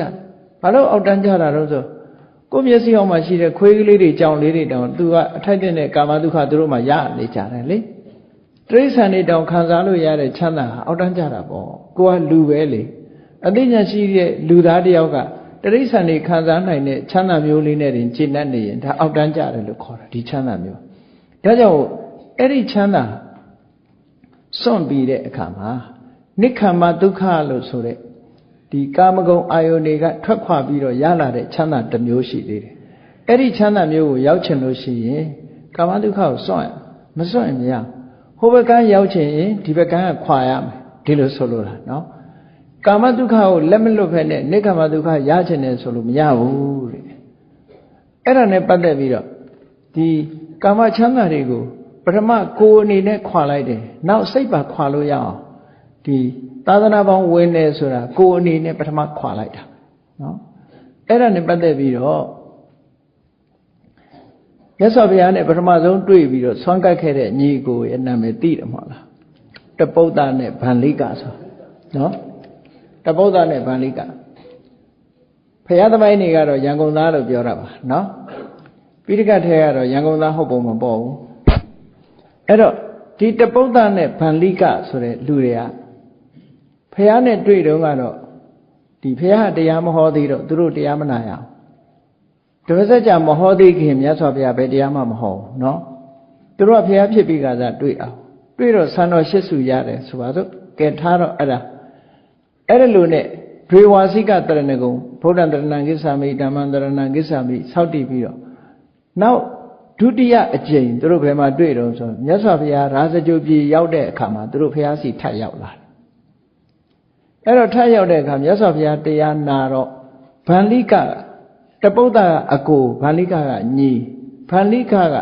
ဖရာတရားနာပြီးတဲ့အခါကျတော့ကာမဒုက္ခကိုဆွန့်လွတ်ပြီးတော့ယဟန်ဘဝပြောင်းသွားတယ်နိက္ခမဒုက္ခနော်ဗန္လိကယဟန်ဝတ်သွားတယ်အဲ့ ရဟန်းဝတ်သွားတော့တပုဒ္ဒကကြံရစ်တယ်တပုဒ္ဒသူတို့နှစ်ယောက်စလုံးဟာအဲ့ဒီမှာသောတပန်ဖြစ်ပြီးတော့ဒီဗန္ဓိကရဟန်းခံပြီးနောက်ဆုံးမှယဟန္တာဖြစ်သွားတယ်ပေါ့တပုဒ္ဒကတော့သောတပန်ဘဝနဲ့ပဲဥပဒကဘဝနဲ့ပဲနေတယ်အဲ့ဒါလို့နေရင်းကနေပြီးတော့မန္လာတိုင်းမှာရှင်အာနန္ဒာနဲ့တခါသွားဆုံးသုတ်တန်တစ်ခုရှိတယ်တပုဒ္ဒသုတ်ဆိုတာရှိတယ်အင်္ဂုတ္တရနိကေအဲ့ဒီတပုဒ္ဒသုတ်မှာရှင်အာနန္ဒာနဲ့သူတွေ့တယ်တွေ့တော့သူကဘာလျှောက်တုံးဆိုရင်ရှင်ဘုရားတဲ့တပည့်တော်ကတို့ကလူဘဝမှာပျော်တာတဲ့ကာမဂုဏ်အာယုန်နေနဲ့ပျော်တာတဲ့သားတွေသမီးတွေနဲ့စီးပွားဥစ္စာရှာပြီးလူဘဝမှာပျော်တာတဲ့ဒါသောတပန်တော့သူပြောတာလူဘဝမှာပျော်တာဘုန်းကြီးဝတ်ဖို့စဉ်းစားလိုက်ရင်တပည့်တော်6ကဘာတဲ့ဆင်းရမှာလောက်ကြောက်တယ်တဲ့ဟုတ်လားမသိဘူးเนาะအမျိုးသမီးတွေဆိုသီလရှင်ဝဲရမှာစဉ်းစားလိုက်တာနဲ့6ကဘာတဲ့ဆင်းရမှာလောက်ကြောက်တယ်တဲ့ပပတောဝိယခာယတိတဲ့ဘုန်းကြီးဘွားဟာ6ကဘာကြီးလို့စိတ်ထဲမှာအောင်းမိတယ်တဲ့သူကလျှောက်တာเนาะနိက္ခမဒုက္ခငြိမ်းချမ်းတယ်လို့သိတော့သိပါတယ်တဲ့တပည့်တော်ဘုန်းကြီးဘွားအေးချမ်းတယ်လို့သိတယ်တဲ့ဒါပေမဲ့တကယ်ဝတ်မလို့စဉ်းစားတဲ့အခါမှာ6ကဘာကြီးလို့စိတ်ထဲမှာကြောက်လန့်စရာကြီးဖြစ်တယ်လို့သူကအဲ့လိုလျှောက်တော့ရှင်အာနန္ဒာကအေးဟုတ်ပြီဒီလိုဆိုရင်မြတ်စွာဘုရားစီသွားရအောင်ဆရာစီတို့စကားအရင်နှီးပြူစရာရှိတယ်ဘုရားကိုတွေ့ဖို့စကားလက်ဆောင်တစ်ခုပါလာပြီဆိုပြီးတော့သူ့ကိုခေါ်ပြီးတော့ဘုရားစီသွားပြီးတော့မြတ်စွာဘုရားကိုလျှောက်တယ်ဒီတပုဒ္ဒကဒီလိုလျှောက်ပါတယ်ဗျာဒီတကားကတပည့်တော်ဒီလိုလျှောက်တယ်ဆိုတော့မြတ်စွာဘုရားကဟုတ်တယ်တဲ့နော်ငါလည်းပဲဒီနိက္ခမကာမဂုဏ်အာယုန်တွေကထွက်ခွာတာကောင်းတယ်ဆိုတာငါလည်းသိခဲ့ငယ်ဒီဖျားမဖြစ်ခင်ကနော်ဖျားလောင်းဘွားတော့ကနိက္ခမဆိုတဲ့စကားလုံးက renounce ဆိုတာလူဘွားကနေရှောင်တာလည်းပဲနိက္ခမပဲနော်ကာမဂုဏ်အာယုန်တွေကမျက်နှာလွှဲဖယ်တာလည်းပဲနိက္ခမလူတွေကကာမဂုဏ်အာယုန်ဘက်သာဥလှည့်ထားတာကိုကာမဂုဏ်အာယုန်ကိုကြောခိုင်းပြီးတော့ဒီတိတ်ဆိတ်ငြိမ်သက်ပြီးတော့တူးတဲ့နေဖို့ဆိုတာကြတော့အဲ့ဒါကြတော့နိက္ခမဘဝတစ်ခုကိုစွန့်လွတ်လိုက်တာနော်မိသားစုဘဝဒီမိသားစုလိုက်ကိုစွန့်လွတ်လိုက်ပြီးတော့ဒီရဟန်းဘဝကိုကူးပြောင်းတာဒါလည်းနိက္ခမအဲ့တော့ငါလည်းပဲဘုရားအလောင်းဒီတရားထုတရားမြတ်မရခင်တုန်းကတဲ့ဒီနိက္ခမလို့ဆိုတဲ့ကာမဂုဏ်အာယုန်တွေကနေထွက်ခွာပြီးတော့ကျင့်ရတဲ့အကျင့်ဟာကောင်းတယ်လို့ငြိမ်းချမ်းတယ်ကောင်းတယ်ဆိုတာငါလည်းသိတယ်တဲ့ပြီးတော့နောက်ကောင်းတယ်နောက်လွတ်လွတ်လပ်လပ်တူးတယောက်တည်းလွတ်လွတ်ကျွတ်နေတာဟာကောင်းတယ်တယောက်တည်းနေတာကောင်းတယ်ဆိုတာငါသိတယ်တဲ့သို့တော်လည်းလက်တွေ့အဲ့ဒီနိက္ခမကာမဂုဏ်အာယုန်တွေကိုစွန့်ပြီးတော့ကာမဂုဏ်အာယုန်တွေကိုစွန့်လွတ်ပြီးတဲ့အခါမှာတူးတည်းနေဖို့ဆိုတာကိုကြိုးစားကြည့်လိုက်တဲ့အခါစိတ်ကကာမဂုဏ်တွေအာယုန်တွေဘက်ကိုပြန်သွားနေတယ်အလွယ်တကူနဲ့မရကောင်းမှန်းသိတယ်လှုပ်လို့မလွယ်ဘူးလို့အဲ့ဒါမျိုးကိုငါကြည့်တယ်အဲ့ဒါမျိုးကိုယ်တိုင်တွေ့ခဲ့တယ်ပေါ့နော်ကိုယ်တိုင်ဒါဒီပိဋကလည်းကိုယ့်ကိုစဉ်းစားကြည့်ပေါ့နော်ကောင်းမှန်းတော့သိတယ်သီလရှင်ဘဝအေးချမ်းမှန်းသိတယ်အမျိုးသမီးတွေဆိုအမျိုးသားတွေဆိုလည်းဘုန်းကြီးဘဝအေးချမ်းမှန်းသိနော်အေးချမ်းတယ်ဆိုတာပြောတယ်တကယ်ဝတ်မလားလို့ဆိုတဲ့အခါကျတော့ခုန6ကဘာကြီးတဲ့ဆင်းရမှာလို့လန့်အဲ့ဒါဘာဖြစ်လို့ဒီလိုဖြစ်တယ်လဲကောင်းမှန်းသိရင်ဘာလို့မလုံနိုင်တယ်လဲလို့ဆိုတော့မြတ်စွာဘုရားဟောတာတော်တော်ရှင်းတယ်ရှင်းလေးဟောတာမြတ်စွာဘုရားငါစဉ်းစားတယ်တဲ့နိက္ခမကောင်းမှန်းသိရတဲ့နဲ့ဘာဖြစ်လို့ငါမလုံနိုင်တာတုံးဆိုတော့ကာမဂုဏ်ရဲ့အပြစ်တွေကိုငါတွေးတာအားနည်းနေသေးတယ်နိက္ခမရဲ့အကျိုးကျေးဇူးတွေကိုစဉ်းစားတာအားနည်းနေသေးတယ်ဒါကြောင့်မို့အင်အားမရှိသေးတာအဲ့တော့ကာမဂုဏ်ရဲ့အပြစ်တွေကိုမြင်တဲ့မြင်အောင်ထပ်ပြီးတော့ကြိုးစားကြည့်ဆိုပါစို့ဘုန်းကြီးဝိချင်တဲ့လူတရားဟာလူဘဝရဲ့ဒုက္ခတွေအများအားထိုင်စဉ်းစားနေဘယ်လောက်ညီငွေစရာကောင်းတယ်ဘယ်လိုဒုက္ခတွေများတယ်ဆိုတာကိုစဉ်းစားနော်အဲ့ဒါကိုအပြစ်ကိုမြင်တယ်လို့ပြောတာအဲ့ဒီအပြစ်မြင်မှုဟာစိတ်ဓာတ်ထဲမှာကြန့်ခိုင်လာသည်ထိအောင်လေ့ကျင့်ရတွေးရအပြစ်တွေကြီးပဲတွေးလောကမှာအပြစ်တွေမြင်လာလို့ရှိရင်စွန့်လွတ်နိုင်တာပဲလေဘယ်ပစ္စည်းပဲဖြစ်ဖြစ်အပြစ်မမြင်သေးရင်တော့သဘောကျနေမှာပဲပေါ့အပြစ်မြင်လာရင်စွန့်လွတ်နိုင်အဲ့တော့ကာမရဲ့အပြစ်တွေကိုမမြင်အောင်ကြိုးစားပြီးတော့နှလုံးသွင်းဆင်ခြင်တယ် နိခမ္မရဲ့အကျိုးကျေးဇူးတွေကိုတစ်ဖက်ကနေပြီးတော့ဘယ်လိုကောင်းတယ်ဆိုတဲ့ကောင်းကျိုးချမ်းသာတွေရနိုင်မှုအဲ့ဒါတွေကိုဆင်ញင်သုံးသပ်မှုအားကောင်းလာအောင်ကြိုးစားလိုက်တဲ့အခါကျတော့ဟောကာမတွေဆွန့်လွတ်ဖို့အပြစ်မြင်ထားတဲ့ကာမတွေကိုဆွန့်လွတ်ဖို့လွယ်သွားတယ်တဲ့နိခမ္မလို့ဆိုတဲ့ဒီကာမကိုဆွန့်လွတ်ပြီးတော့ရရှိလာတဲ့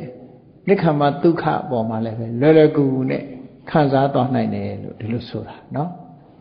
ကဲစဉ်းစားကြည့်ပေါ့လူငယ်လူရွယ်တွေနဲ့စဉ်းစားကြည့်အပျော်ပါးကိုလိုက်စားနေကြတဲ့လူငယ်လူရွယ်တွေကြည့်တရားပွဲလာပြီးတော့မုတ်တုတ်ကြီးတွေထိုင်းနေကြတာပြင်းစရာကြီးလို့ပဲတွက်မှာပဲဟိုနာသွားစတိတ်ရှိုးသွားနားထောင်မယ်ရီကြမယ်မောကြမယ်ဆလန်းကြည့်ကြမယ်အဲ့ဒီဘက်သာပျော်မှာပေါ့မပျော်ပေဘူးလားတရားအထုတ်တာဝါသနာမပါတဲ့လူတွေကစဉ်းစားကြည့်လိုက်မယ်နော်အမြဲတမ်းတချို့ကတယောက်တည်းနေတောင်မှနှစ်ချက်တည်းနားတဲ့ကိုနှစ်ချက်ကလေးထည့်ပြီးတော့ဒီကိုယ်လုံးလှုပ်နေတဲ့လူတွေအများကြီးပဲနော်နတ်ပူးနေသလားအောင်းမိတာစိတ်ဆွဲတယ်ဆိုလားမဆိုလားသူပြောကြအဲ့ဒီကိုယ်လုံးလှုပ်နေတာဗမာပြည်မှတယ်မဟုတ်ဘူးဘုန်းကြီးတို့ဂျာမနီသွားတော့မြေထားနဲ့ပြန်လာတဲ့အခါဂျာမန်ကြီးတယောက်ဝဝကြီးသူကအဲ့ဒီမှာCD ပလေးယားလေးပါလာတယ်လက်ထဲမှာအဲ့ဒါနားထဲထည့်ပြီးတော့ဘာသချင်းလို့တော့မသိဘူးသူ့ကြည့်ရတာတော့အဲ့ဒါချမ်ပိန်းနဲ့တူပါတယ်ကြာဘယ်သူမှကြည့်မဆိုင်ဘူးသူတကိုယ်လုံးရမ်းနေတာပဲနော်တကိုယ်လုံးရမ်းနေတာအဲ့ဒါလို့ feeling တက်နေတာပေါ့နော်အဲ့ဒါနဲ့လူတွေကအဲ့ဒီဘက်ကိုအပျော်ကများတာကိုအဲ့ဒီဘက်ကပျော်တဲ့ပုံကိုယ်တွေကတိတပင်ရင်ဝါရွယ်အောက်မှာတို့ကိုရိတ်တာသွားပြီးတော့တရားထိုင်နေတဲ့လူတွေဘာများသွားပြီးလုံနေကြတာတော့ငုတ်တုတ်ကြီးတွေပြင်းစရာမကောင်းဘူးလားသူတို့အနေနဲ့တွေးကြည့်လိုက်ပြင်းစရာကြီးလို့မြင်မှာပဲပြင်းစရာကြီးလို့မြင်မှာတခါဒီဘက်ကလူတွေကလည်းတရားရဲ့ငြိမ်းချမ်းမှုကိုသိထားတဲ့ပုဂ္ဂိုလ်တွေကတော့ယူလိုက်ကြတာစတိတ်ခုံပေါ်ကပြောချင်ရတွေပြောတာပါဇက်ကလေးမောပြီးတော့တဝောလုံးနေကြတယ်ပေါ့ဒီလိုအပြန်အလှန်မြင်ကြတာပြောပြတာနော်ဒီလိုပဲမြင်ကြမှာပဲလေချမ်ပိန်းနဲ့နားကြီးနေတာများအမလေးသူကအကောင်းထင်ပြီးတော့လုံနေတယ်လို့ပြောကြမှာပဲအဲ့ဒါလို့တအုပ်နဲ့တအုပ်ဟာအမြင်ချင်းမတူကြဘူးအမြင်ချင်းမတူအပြစ်ကိုမြင်တယ်အကျိုးကိုမြင်တယ်ဒီလိုခွဲခြားမြင်လာပြီဆိုတဲ့ပုဂ္ဂိုလ်ကလည်းအပြစ်မြင်ပြီးအကျိုးကိုသိတဲ့ပုဂ္ဂိုလ်ကလည်းဆွန့်လွတ်နိုင်တယ်မဆွန့်လွတ်နိုင်ဘူးမဟုတ်ဘူးဆွန့်လွတ်နိုင်တယ်ဒီလိုဆွန့်လွတ်နိုင်သွားတယ်အပြစ်မမြင်သေးရင်မဆွန့်လွတ်နိုင်ဘူးအပြစ်မြင်လာရင်ဆွန့်လွတ်နိုင်သွားတယ်တရားဓမ္မရဲ့အရာတာကိုသိသွားလို့ရှိရင်ဉာဏ်တွေကိုဆွန့်လွတ်နိုင်သွားပြန်တယ်ပေါ့တရားထိုင်လို့တမာတိတွေကောင်းလာတယ်ချမ်းသာမှုတွေရလာတယ်ဆိုတဲ့ပုဂ္ဂိုလ်တယောက်ကဘာနဲ့မှမလဲနိုင်တော့ဘူးလေနိခမ္မဒုက္ခကိုသူခံစားနိုင်သွားပြီအဲ့တော့ကာမဒုက္ခတွေကိုစွန့်ပယ်ပြီးတော့နိခမ္မဒုက္ခကိုခံစားနိုင်တဲ့အဆင့်ဆိုတာဒီလိုရောက်လာတာတဲ့ဘယ်ဟာပဲဖြစ်ဖြစ်လေ့ကျင့်ယူရမယ်မလေ့ကျင့်လို့ကတော့ချက်ချင်းကြီးရောက်မလာဘူးဘုရားမြတ်စွာဘုရားကသူ့အလောင်းတော်ဘဝတုန်းကအတွေ့အကြုံတွေကိုပြန်ပြီးတော့အဲ့ဒီသုတ်တံမှာဟောထားတာမှန်တယ်တဲ့သူပြောတာလွယ်လွယ်ကူကူနဲ့ကာမဂုဏ်အာယုန်တွေကိုအစွန့်ခွာနိုင်မှုတဲ့နိခမ္မဒုက္ခကောင်းမှန်းသိပေမဲ့ငြိမ်းချမ်းမှန်းသိပေမဲ့လို့မခံစားလို့မရသေးဘူးတဲ့ဒီလိုဆိုလိုတာနော်ကဲကောင်းပြီကာမဒုက္ခကိုယွံမုန်းပြီးတော့နိခမ္မဒုက္ခလို့ဆိုတဲ့တမာတိချမ်းသာတွေကိုခံစားခြင်းပြီလားလို့ဆိုတဲ့အခါကျတော့အလွယ်တကူနဲ့ခံစားလို့တော့မရဘူးကျင့်စဉ်တစ်ခုကိုကျင့်ကြရတယ်အဲ့တော့ကျင့်စဉ်တစ်ခုဆိုရင်သမထကျင့်စဉ်တစ်ခုကိုဘယ်လိုကျင့်မလဲသမထကျင့်ပုံကျင့်နည်းတစ်ခုကအလွယ်ဆုံးကတော့အလွယ်ဆုံးဆိုတာအာယုန်တစ်ခုကကိုယ်တဏ္ဍာမှာအမြဲတမ်းရနေတဲ့အာယုန်တစ်ခုကဘာလို့ဆိုရင်နှာခေါင်းကခြူထုတ်နေတဲ့လေပဲပေါ့ခုကတော့အာနာပါနလို့ခေါ်ဘယ်လိုပဲခေါ်ထွက်လေဝင်လေပေါ့နော်ထွက်လေဝင်လေဆိုတာ24နာရီရနေတာပဲလေအမြဲတမ်းလာတာမိကမှပြတ်သေးတယ်အာနာပါနအသက်ရှူတာရမှမရတာနော်24နာရီရှူသွင်းရှူထုတ်လုပ်နေတာလေအဲ့တော့အဲ့ဒီပုံမှာအမျက်ထုတ်လို့ရတယ်မျက်ထုတ်ရမယ်သမထကျင့်စဉ်ကျင့်မလားဝိပဿနာကျင့်စဉ်ကျင့်မလားနှစ်မျိုးစလုံးကျင့်လို့ရတယ်အာနာပါနကမ္မထာအဲ့တော့အာနာပါနကျင့်စဉ်တစ်ခုကိုကျင့်တော့မယ်လို့ဆိုတဲ့အခါမှာမြတ်စွာဘုရားကလမ်းညွှန်ထားတာတော့ဘယ်တရားပဲဖြစ်ဖြစ်ကျင့်ပြီဆိုလို့ရှိရင်တမာတိကိုဥတည်ပြီးတော့ကျင့်တာဖြစ်သောကြောင့် စိတ်ငြိမ်ရာအရပ်မှာကျင့်မှုလိုအပ်တယ်ပေါ့ဘာဖြစ်လို့တော့ဆိုအတန်နေကြားနေလို့ရှင်တမာတိတော်လည်းမရနိုင်ဘူးအဲ့တော့စိတ်ငြိမ်ရာအရပ်ကိုသွားရမယ်စိတ်ငြိမ်တဲ့ကိုယ်အိမ်မှာစိတ်ငြိမ်ရင်လည်းကျင့်လို့ရတယ်ပေါ့အဲ့လိုကျင့်တဲ့အခါမှာအမျိုးသားတွေဆိုရင်တင်မြင်ခွေးထိုင်တယ်အမျိုးသမီးတွေဆိုရင်ထက်ဝက်ပလင်ဒူးတုပ်ပြီးတော့ထိုင်တယ်ခါထက်ကိုယ်လေးကိုမတ်မတ်ကလေးထားတယ်ထားပြီးတဲ့အခါမှာစိတ်တွေအလုံးစုစည်းပြီးတော့ထွက်လေဝင်လေလေးနှာသီးပြပုံမှန်လေးအသက်ရှူပုံမှန်လေးရှူသွင်းကြည့်ပြီးတဲ့အခါကျတော့ရှူလိုက်တဲ့အခါထိသွားတဲ့နေရာနော်ရှိုက်ထုတ်လိုက်တဲ့အခါမှာထိသွားတဲ့နေရာအဲ့ဒီနေရာလေးနှစ်ခုစိတ်လေးထားပြီးတော့စိတ်လေးစိုက်ထားပြီးတော့ဝင်လေထွက်လေလေးကိုမှတ်နေရမယ်ထိတဲ့အချိန်လေးတွေကိုမှတ်နေရဆိုလိုတာထိတာကိုသိလိုက်တယ်ပေါ့နော်အဲ့ဒါလို့ထွက်လေဝင်လေလေးတဲ့အာယုပြုတ်ပြီးတော့နေပြီလို့ဆိုတဲ့အခါမှာဘာဖြစ်လာတော့ဆိုတော့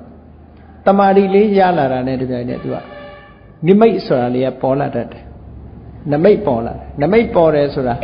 ထွက်လေဝင်လေထဲမှာစိတ်အာယုဟာတည်ငြိမ်ကျသွားလို့ရှိရင်ဘာဖြစ်လာတော့ဆိုတော့ဒီလေလေးကမိโกဒံကလေးလို့ဖြစ်လာတယ်သို့မဟုတ်အလင်းရောင်တန်းကလေးလို့တယောက်နဲ့တယောက်တော့မတူဘူးအမျိုးစုံခံစားရတယ်တချို့ကြတော့ဘောလုံးလေးတွေလို့တချို့ကြတော့ပရိလုံးလေးလို့လေလေးကနှာခေါင်းမှာဒီလိုလဲနေတယ်အဲ့ဒါမျိုးတွေအမျိုးမျိုးဖြစ်လာတယ်ဒါကလူတွေရဲ့အမှတ်တင်ညာကြောင့်ဖြစ်တယ်တမာတိလေးရလာပြီဆိုလို့ရှိရင်အဲ့ဒီနမိတ်အာယုံလေးတွေပေါ်လာတယ်အဲ့ဒီနမိတ်အာယုံပေါ်မှာဆက်လက်ပြီးတော့ရှုမှတ်ပြီးတော့သွားပြီဆိုတဲ့အခါကျရင်နောက်ဆုံးမှာအဲ့ဒီအာယုံလေးနဲ့တင်အကြာကြီးနေလို့ရတဲ့ဇံဆိုတာဖြစ်လာတယ်ပေါ့ပထမဇံဆိုတာပြန်တာပြောတာမဟုတ်သေးဘူးเนาะဒီအာယုံလေးပေါ်မှာရှုမှတ်ပြီးတော့နေတဲ့အခါဒီဇံပေါ်လာရင်ဘာတွေဖြစ်တုံဆိုရင်ကာမဂုဏ်အာယုံဒီခုနကမျက်စိကမြင်ပြီးပြောစရာရှာတာနားကနားထောင်ပြီးပြောစရာရှာတယ်ဆိုတဲ့ဒီရှာခြင်းမှုကာမပေါ်မှာဆန္ဒတွေအကုန်လုံးငြိမ်းသွားတယ်စိတ်ထဲမှာအလိုမကျဖြစ်တဲ့ဗျာပါဒလည်းငြိမ်းသွားတယ်နော်စိတ်အားတွေရော့ချတတ်တဲ့ဌိနမိတ်တာဆိုတာလည်းငြိမ်းသွားတယ်အိတ်ချင်မှုလည်းငြိမ်းသွားတယ်စိတ်လေလွတ်နေတဲ့သဘောတရားတွေလည်းငြိမ်းသွားတယ်တွေးပြီးတော့စိတ်ပူပန်တာဆိုတာလည်းမလာတော့ဘူးဒီကိစ္စပေါ်မှာတန်တရားဖြစ်နေတာဆိုတာလည်းမလာဘူးဆိုလိုတာကကာမိသန္တာဗျာပါဒဌိနမိတ်တာဥဒိစ္စကောကောစဝိသိကိစ္စဆိုတဲ့ဒီနိဝရဏလို့ဆိုတဲ့အပိတ်အဆုတ်ကုသိုလ်တွေမဖြစ်အောင်ပိတ်ဆို့တတ်တဲ့တရားတွေဟာဒီလေးတိုင်းလိုက်တဲ့အခါကောင်းကင်ယံမှာတိမ်နေကင်းသွားတယ်လို့ပဲစိတ်ထဲမှာအဲ့ဒီကာမိသန္တာဗျာပါဒဌိနမိတ်တာဥဒိစ္စကောကောစဝိသိကိစ္စဆိုတဲ့ဒီတဘာဝတရားတွေဟာချုပ်သွားတယ်သူကတည်ငါအားဖြင့်ဒီတခဏဝိက္ခမနာပဟံနဲ့အဲ့ဓာတွေကိုဖယ်ပလိုက်တာတမာတိစွမ်းအားလေးနဲ့ခုထွက်လေဝင်လေပေါ်မှာ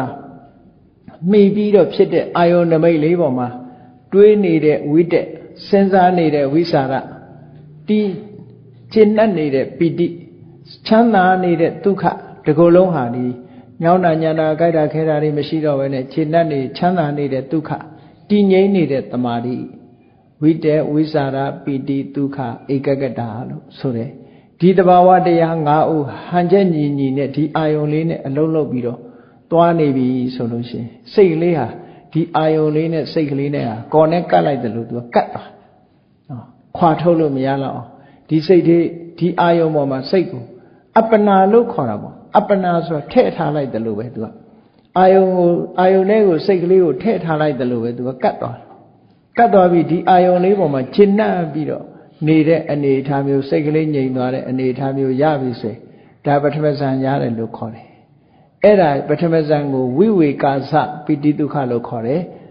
နိဝရဏလို့ဆိုတဲ့ကာမအာယုန်တွေကနေကင်းကွာလွတ်လပ်သွားပြီးတော့နော်ကင်းကွာသွားခြင်းကြောင့်ဖြစ်ပေါ်လာတဲ့ချမ်းသာမှုခုနတုန်းကကာမဒုက္ခနော်အဲ့ဒီကာမဒုက္ခကိုဖယ်လိုက်တာနဲ့တပြိုင်နက်အခုကာမဂုဏ်အာယုန်နဲ့ကင်းကွာသွားတဲ့ဇန်အာယုန်တစ်ခုနဲ့ချမ်းသာဒုက္ခတစ်ခုရသွားတယ်အဲ့ဒီချမ်းသာကိုဝိဝေကာသပိဋိဒုက္ခကာမဂုဏ်အာယုန်နဲ့လွတ်တော်အောင်လုံနိုင်ခြင်းကြောင့်ဖြစ်ပေါ်လာတဲ့ချမ်းသာဒုက္ခတဲ့အဲ့ဒီချမ်းသာဒုက္ခကကာမဒုက္ခနဲ့စာလို့ရှင်ဘယ်လိုမှနှိုင်းရှင်လို့မရလောက်အောင်ချမ်းသာတယ်ကာမဒုက္ခဆိုတာလူတွေကမျက်စိကကြည့်ပြီးချမ်းသာခံရင်ဘယ်လောက်ခံနိုင်မှာတော့နားကသချင်းနားထောင်ပြီးပြောရင်ဘယ်လောက်နားထောင်နိုင်မှာတော့နှာခေါင်းကမှုေးကြိုင်တဲ့အနံ့ဘယ်လောက်ကြာအောင်ရှူနိုင်မှာတော့ နော်လျာကအရသာခံစားပြီးတော့နေတာဘယ်လောက်ကြာအောင်မအီခင်လေးတွေပေါ့နော်ခန္ဓာကိုယ်ကအထီးတွေးပေါ်မှာခံစားတာလေခဏတင်ပဲအဲ့ဒီဟာတွေနောက်အလိုမကျမှုတွေနဲ့ပဲနောက်ကလာနေတာကာမဒုက္ခဆိုတာအမတန်မှတူတောင်းနေတဲ့အမတန်မှတူတောင်းတဲ့အချိန်လေးသာခံစားလို့ရဇာနာဒုက္ခကြတော့အဲ့ဒါလိုမဟုတ်ဘူးတဲ့ဒီကာမဒုက္ခတွေအစပေါင်းများစွာချမ်းသာပြီးတော့ဒုက္ခဆိုတာမလာတော့ပဲနဲ့အမတန်မှငြိမ်းချမ်းတဲ့ချမ်းသာဒုက္ခတစ်ခုကိုခံစားလို့ရသွားဒီလိုဆိုတာနော်အဲ့ဒီချမ်းသာဒုက္ခကိုနိက္ခမဒုက္ခဆိုတဲ့ချမ်းသာဒုက္ခကိုဘာနဲ့မှရနိုင်တော့ဆိုလို့ရှိရင်အခုတမထကျင့်စဉ်တစ်ခုအကျင့်အခုအာနာပါနကျင့်စဉ်တစ်ခုပြောတာတော့လွယ်လွယ်လေးပဲပေါ့ကျင့်စဉ်ကဒါပဲပေါ့နော်သို့တော့လက်တွေ့လုပ်ဖို့လိုအပ်တယ်ပေါ့လက်တွေ့လုပ်လို့ရှိရင်မိမိရဲ့ပါရမီအားလျော်စွာဒီအဆင့်ကိုရောက်သွားတဲ့ပုဂ္ဂိုလ်တွေအများကြီးရှိတယ်ပေါ့ပထမဇန်ချမ်းသာရသွားတယ်နောက်ဒုတိယချမ်းသာဆိုတာဒီဝိတက်ကိုဖယ်လိုက်မယ်ဝိစာရကိုဖယ်လိုက်မယ်ရှေ့ကတွေးနေတာတွေစိတ်ကူးနေတာတွေမပါတော့ဘူးဆိုတဲ့အခါကျတော့သူကပို့ပြီးတော့ချမ်းသာဒုက္ခရသွားတယ်နောက်တစ်ခါပီတိကိုဖယ်လိုက်တယ်နောက်တစ်ခါဒုက္ခကိုဖယ်လိုက်တယ်တမာရီစွမ်းအားတွေဟာတက်သွားပြီးတော့ဒီနိက္ခမဒုက္ခတွေဟာအဆင့်တစ်ခုတည်းတစ်ခုပိုမြင့်သွားတဲ့အနေအထားမျိုးတွေကိုရောက်သွားတယ်နောက်ဆုံးမှာခုနကအာလာရကာလမတို့ရသွားတဲ့အဆင့်အတန်းမျိုးထိအောင်ရရှိသွားနိုင်တယ်လို့ဒါကသမထကျင့်စဉ်နဲ့ကျင့်လို့ရှိရင်ရနိုင်တဲ့ဟာနော်ဒါအာနာပါနနဲ့တင်ကျင့်လို့သမထကျင့်စဉ်တစ်ခုပေါက်ရောက်ပြီးတဲ့အခါမှာဒီတမာရီစွမ်းအားနဲ့နိက္ခမဒုက္ခကိုရရှိခံစားနိုင်ပါတယ်တဲ့အဲ့ဒါတွေကိုပြောတာအဲ့ဒါလို့ကျင့်တဲ့အခါမှာခန္တီဆိုတာအရေးကြီးတယ်ပေါ့ညောင်းတာညံတာစပြီးတော့ဇွဲကောင်းကောင်းနဲ့လှုပ်ဖို့ကျင့်ဖို့အမြဲတမ်းအရေးကြီးတယ်အဲ့ဒါလို့ကျင့်ကြံကြုတ်ကိုအထုတ်နိုင်တဲ့အခါကျတော့မှဘာဝနာကျင့်စဉ်တစ်ခုကြတော့သမထကျင့်စဉ်တစ်ခုအောင်မြင်ပြီးပြီဆိုတဲ့အခါနောက်ဆုံးမှာအဘိညာဉ်တကိုးတွေဖန်ဆင်းနိုင်တာတို့ရှင်မောကလန်တို့လိုတကိုးအရာတွေဖြစ်တာတို့ဆိုတာတွေအားလုံးဟာဒီသမထကျင့်စဉ်ရဲ့အစွမ်းတတ္တိတွေကြီးပဲအကုန်လုံးစိတ်ကိုအာယုန်တစ်ခုတည်းပေါ်မှာထားပြီးတော့ကျင့်အဲ့ဒီသမထကျင့်စဉ်ဟာကမ္မထန်40ဆိုပြီးတော့မြတ်စွာဘုရားဟောထားတာကိုစုစည်းပြီးတော့ပြထားတာနော်ကမ္မထန်40ဒီအာနာပါနတွေမဟုတ်ဘူးတခြားအကျင့်တွေနဲ့လည်းကျင့်လို့ရသေးတယ်ကတိုင်းနဲ့ကျင့်မလားဘာနဲ့ကျင့်မလဲအဲ့လိုကျင့်သမျှဒီအာယုန်တစ်ခုပေါ်မှာသူကပညာအာယုန်တစ်ခုပေါ်မှာစိတ်ကိုငြိမ်သွားအောင်လုပ်တဲ့ဤစနစ်တစ်ခုပေါ့အဲ့ဒါကိုသမ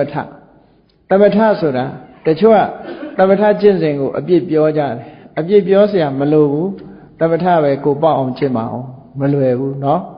သမထကျင့်စဉ်ဆိုတာမကျင့်ရတဲ့အကျင့်မဟုတ်ဘူးအပြစ်ပြောရမှာအကုသိုလ်ပဲပြောရမှာအကုသိုလ်ကမလုံးနဲ့လို့ပြောရမယ်သမထကိုမကျင့်ရဘူးလို့မပြောရဘူးเนาะဘာလို့လဲဆိုသမထကုသိုလ်လေကုသိုလ်ဆိုတာမလုပ်ရဘူးလို့မပြောရဘူးဒီကုသိုလ်မျိုးဖြစ်ဖို့ဆိုတာတောင်အမှန်တမ်းခဲရင်တယ်ဒါလေးနဲ့တင်မကျေနပ်နဲ့လို့ပြောရမယ်ပြောခြင်းပြောလို့ရှင်ဒါနလေးနဲ့လည်းမကျေနပ်နဲ့သီလလေးနဲ့တင်မကျေနပ်နဲ့အောင်သမထကျင့်စဉ်လေးနဲ့တင်မကျေနပ်နဲ့အောင်လို့လှုပ်ရှားရရှိသေးတယ်လို့ဒီလိုပဲပြောရအေးသမထကျင့်စဉ်မကျင့်ရဘူးလို့ပြောရင်အဲ့ဒါသာသနာပြည့်ဖြစ်လိမ့်မယ်နော်မြတ်စွာဘုရားလက်ထက်ကသမထကျင့်စဉ်ကြီးကျင့်ပြီးတော့မှဝိပဿနာကူးတာခဏခေတ်မှလည်းပဲအဲ့ဒီစနစ်တိုင်းသွားနေတာရှိတယ်ပေါ့အဲဒါကြောင့်သမထကျင့်စဉ်ဆိုတာတမာရီကိုထူထောင်တာဘာကြောင့်သမထတို့ခေါ်တာတော့ဆိုရင်နိဝရဏတရားတွေကိုငြိမ်ဝတ်သွားစေတာတော့ကြောင့်သမထလို့ခေါ်တာနိဝရဏတရားဆိုတာဘာကြောင့်နိဝရဏခေါ်တော့ဆိုကုသိုလ်စိတ်တွေမဖြစ်အောင်ဆုတ်ပိတ်ထားလို့နိဝရဏလို့ခေါ်တာအဲ့ဒီတရားတွေကဘာတွေတော့ဆိုကာမဂုဏ်ခံစားခြင်းနဲ့စိတ်တွေတို့အလိုမကျတဲ့ဗျာပါဒတို့နော်ကုသိုလ်ကောင်းမှုနဲ့တွေ့လို့ရှင်စိတ်အားဆုံးနေတဲ့ဌိနမိတ်တာတို့စိတ်လေလွင့်နေတဲ့ဥဒိစ္စပူပန်နေတဲ့ကုက္ကုဆတန်တရဒုလောတွေးတောပြီးတော့အလုံးမဖြစ်တဲ့ဝိသိကိစ္စအဲ့ဒီတရားတွေကိုအကုန်ဖယ်ရှားပလိုက်တာနော်ဖယ်ရှားပြီးတော့ငြိမ်ဝတ်သွားလောက်လုပ်ပြီးတော့တမာတိကျင့်စဉ်တစ်ခုဟာအောင်မြင်ဖြစ်သွားတယ်အဲ့ဒီတမာတိကျင့်စဉ်ရဲ့စွမ်းအားကိုယူပြီးတော့ဝိပဿနာဆက်ပြီးတော့ကျင့်မယ်ဆိုလို့ရှိရင်မက်ဖို့နိဗ္ဗာန်ထိအောင်ရသွားနိုင်တယ်လို့ဒီလိုဆွလို့တာနော်အေးဒါကြောင့်မို့တရားချစ်ခင်သူတော်စင်ပြိဿအပေါင်းတို့အောင်မြင်ကြီးပွားဖို့အရာအတွက်အခုလိုကာမအာယုန်တွေကိုဆွတ်လွတ်ပြီးတော့ကာမဒုက္ခကိုဖယ်ရှားပြီးတော့နိက္ခမဒုက္ခကိုရောက်အောင်ကြိုးစားတာဟာလည်းပဲအောင်မြင်ကြီးပွားမှုတစ်ခုပဲပေါ့နော်တရားဘက်ကနေအောင်မြင်လာ အဲ့ဒီအောင်မြင်ကြီးပွားမှုရဖို့ရလည်းပဲလူစွမ်းအားကိုယ်တဏ္ဍာမှာပဲကိုရှိတယ်ကိုယ်တဏ္ဍာမှာပဲတည်တယ်အဲ့ဒီစွမ်းအားတွေကိုအသုံးချပြီးတော့ကျင့်ကြံကြိုးကုပ်အားထုတ်ရတယ်ဆိုတာသဘောကျပြီးတော့ကျင့်ကြံကြိုးကုပ်အားထုတ်တော်မူနိုင်ကြပါစေကုန်သတည်း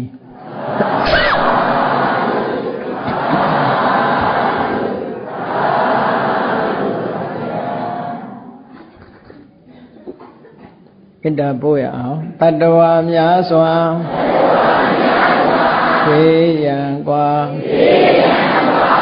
ချမ်းသာကြပါစေတတ္တဝါများစွာဖေးရန်กว่าချမ်းသာကြပါစေမေတ္တာရေချမ်းသုံးငါဖြံ